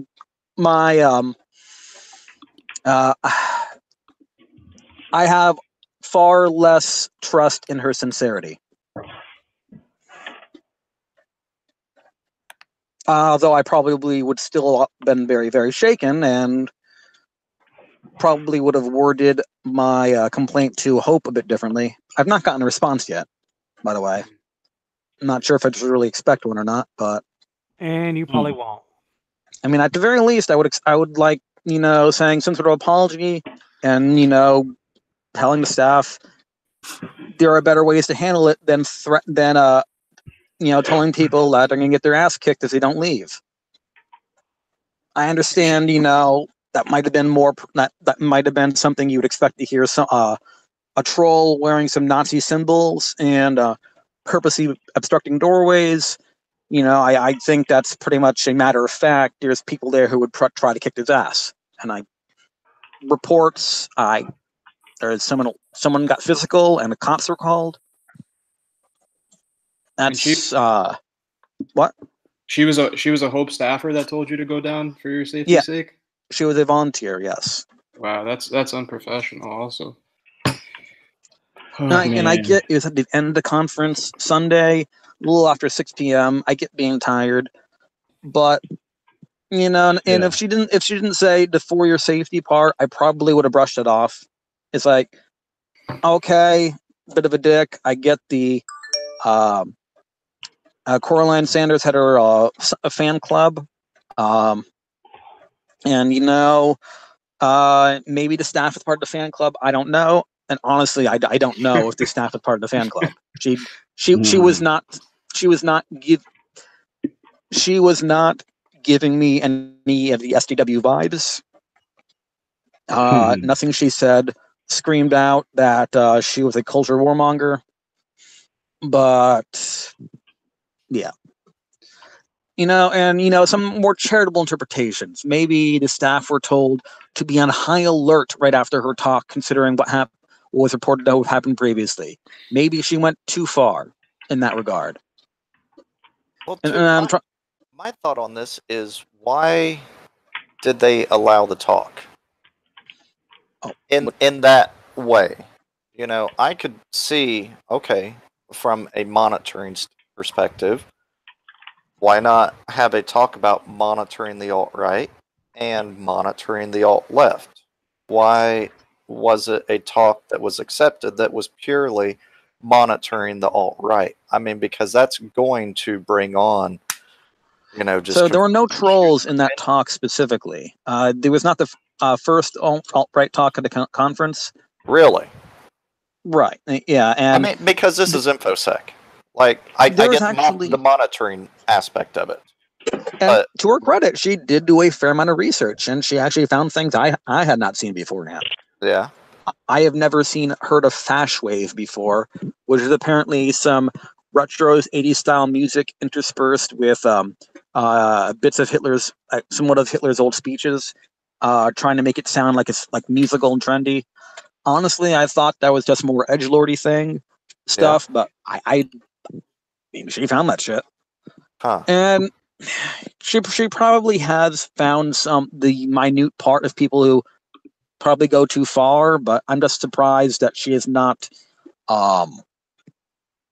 really come to the conclusion that they're just a bunch of idiots. Yeah. But apparently she described where she got all of her information from. She mentioned Discord leaks. She mentioned, how to interpret the banter. And she described, here's a reference that they had present day, and here's an event that happened 4 years ago to contextualize what this picture means right now. And so yeah, to her credit, and no matter how much I may dislike Coraline Sanders as a person, for apparently it's just her whole mentality, but I will give her credit. She spent quite a lot of time doing actual research. And while I may not agree with some of her conclusions, that's more than almost anyone else who says anything about the alt-right does. So yeah, I will absolutely give her credit for that. Although she also made it crystal clear that she and probably others who are just monitoring the chan image boards, Discord, and I don't know where else, because honestly I missed a decent chunk of the talk. But yeah, it sounds like she also tried to make it clear anything that they try to organize out in public, anything that has a very large chat room, that it'll be found, and they'll do everything they can to dox everyone inside. Then why are they? I mean, I just don't see the purpose of that talk outside fueling hate and wanting to piss everybody off. So just to paint a bit of a broader picture here, it's my understanding that Hope had also accepted a talk from someone else that had taken place earlier in the conference, which I don't think it's used the term alt-left, but it pretty much described a lot of that Hope had welcomed extremist groups that are that are as bad as the alt-right and are encouraging them in this conference, and that because of that, this is the last time he's going to be giving a talk anymore. And this is apparently some guy who's been giving talks for multiple years now, and so yeah, it's not like Hope. It's not like the conference organizers were specifically favoring that, or at least forbidding talk on the alt left. It's just that's what more talks were submitted about. And see, I'm not for alt right or alt left. I'm like, just get rid of that shit. Or make it equal. If you want to talk about monitoring and techniques that you are using for monitoring, cool. But if it's going to go to the political side of it and all this other bullshit side, decline the talk. I mean, it seems It's a political the conference is about hacking and activism, so quintessentially politics has been as part of Hope for as long as it's been around. Yeah. Then they should totally expect anything they get and shouldn't whine and complain about anything they receive. Let's see. Because they're bringing it upon themselves. To a point. There were a few things I saw there which I found kind of very confusing and actually kind of amusing. In the dealer's den, Yeah. in the corner, there was the anarchist hackers. Situated right next to a camera. They didn't have a choice in that matter. They would just cameras all over the room, and just like any good anarchist, they followed the rules and didn't interfere with the camera one little bit. Yeah. And their iconography there just was rather a little cringy but strange. They had primarily a South Park, but also it had separate picture which like they kill Kenny. No, more so Randy Marsh with a gigantic box full of Jack Daniel. And next to that was a picture of a generic anarchist picture, except it had the anonymous mask. It had various other cultural faces and masks I'd never seen before, or just were so generic I didn't really care much for it. And it was interspersed with generic "fuck the police" kind of thing stuff. Society. And balloons above FTP. And one of the papers they had on the table mentioned, here's where you can, get involved. And it mentioned on I2P several of their IRC chat channels, one of them being hashtag Antifa. So I didn't actually see any other Antifa symbology anywhere. It's like the only reference to Antifa I saw or heard at the entire conference. For what it's worth. I think they were actually trying to sell some of those printouts or whatever. They had quite possible. Yeah, they had these there's just pieces of paper that they printed out with an image, and they were trying to sell them. I don't know. It's kind of weird product. I didn't see that. I mean, I wouldn't doubt it, but I didn't. If they were selling it, they weren't very obvious about it. Yeah, they're in the corner. There were quite a few all over the place. There was quite a few delete the alt-right posters or put up around. I didn't see any bash to fash stuff, but so with the delete alt-right posters being posted around, were these posted with groups or just in general posted around common areas? I mostly saw it was mostly common areas, but at the same time, it was probably put up by groups. I doubt the hotel staff put it up. And to preface again to anybody watching, I'm not alt-right, alt-left, just curious. And I was a little annoyed at some of the bathroom activism, which they tried to tape over signs for the male part. Let's say there was a female restroom and there was a restroom for both genders. It's so the door in the restroom and the signs typically depicted both, male, female. So what they did was all of the dealers then they taped over the male sign and put up papers over it which said female restroom this way, all gender restroom this way, male restroom on the 6th and 18th floor. And this is or on the 2nd floor. That's screwed up. Holy crap. It's like, oh, come on. Is that really necessary to be that much of a dick? Yeah. And I assume most of the attendees are still male, right? That's what I saw, yeah. But they identify as male. That's the question. I did not see many people who, if they did not identify as male, dressed or looked the part. I mean, there were a few, but Yeah. that's what it is everywhere. Yeah.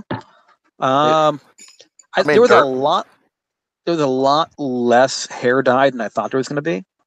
A lot less. It was good. it was actually pretty rare. Huh. There was a also in front of the I guess the help desk or something like that. There was some tape on the floor that had like a person that was in a pose, like they had just been they had just died, and the police taped the scene or something. And then it said RT FM, and apparently people were offended by that, so they had to pick it up and change it to so like then don't ask stupid questions to do ask stupid questions or something like that. I thought that was a little over the top. I don't know. I wasn't offended by that. I guess some people could be, but I think we're getting to the point. And it's best to be inclusive and stuff. But Sorry, but anyway, do you have? I think I kind of did a bit of a brain dump there. Did you have more questions on that? Not really, unless anybody else does.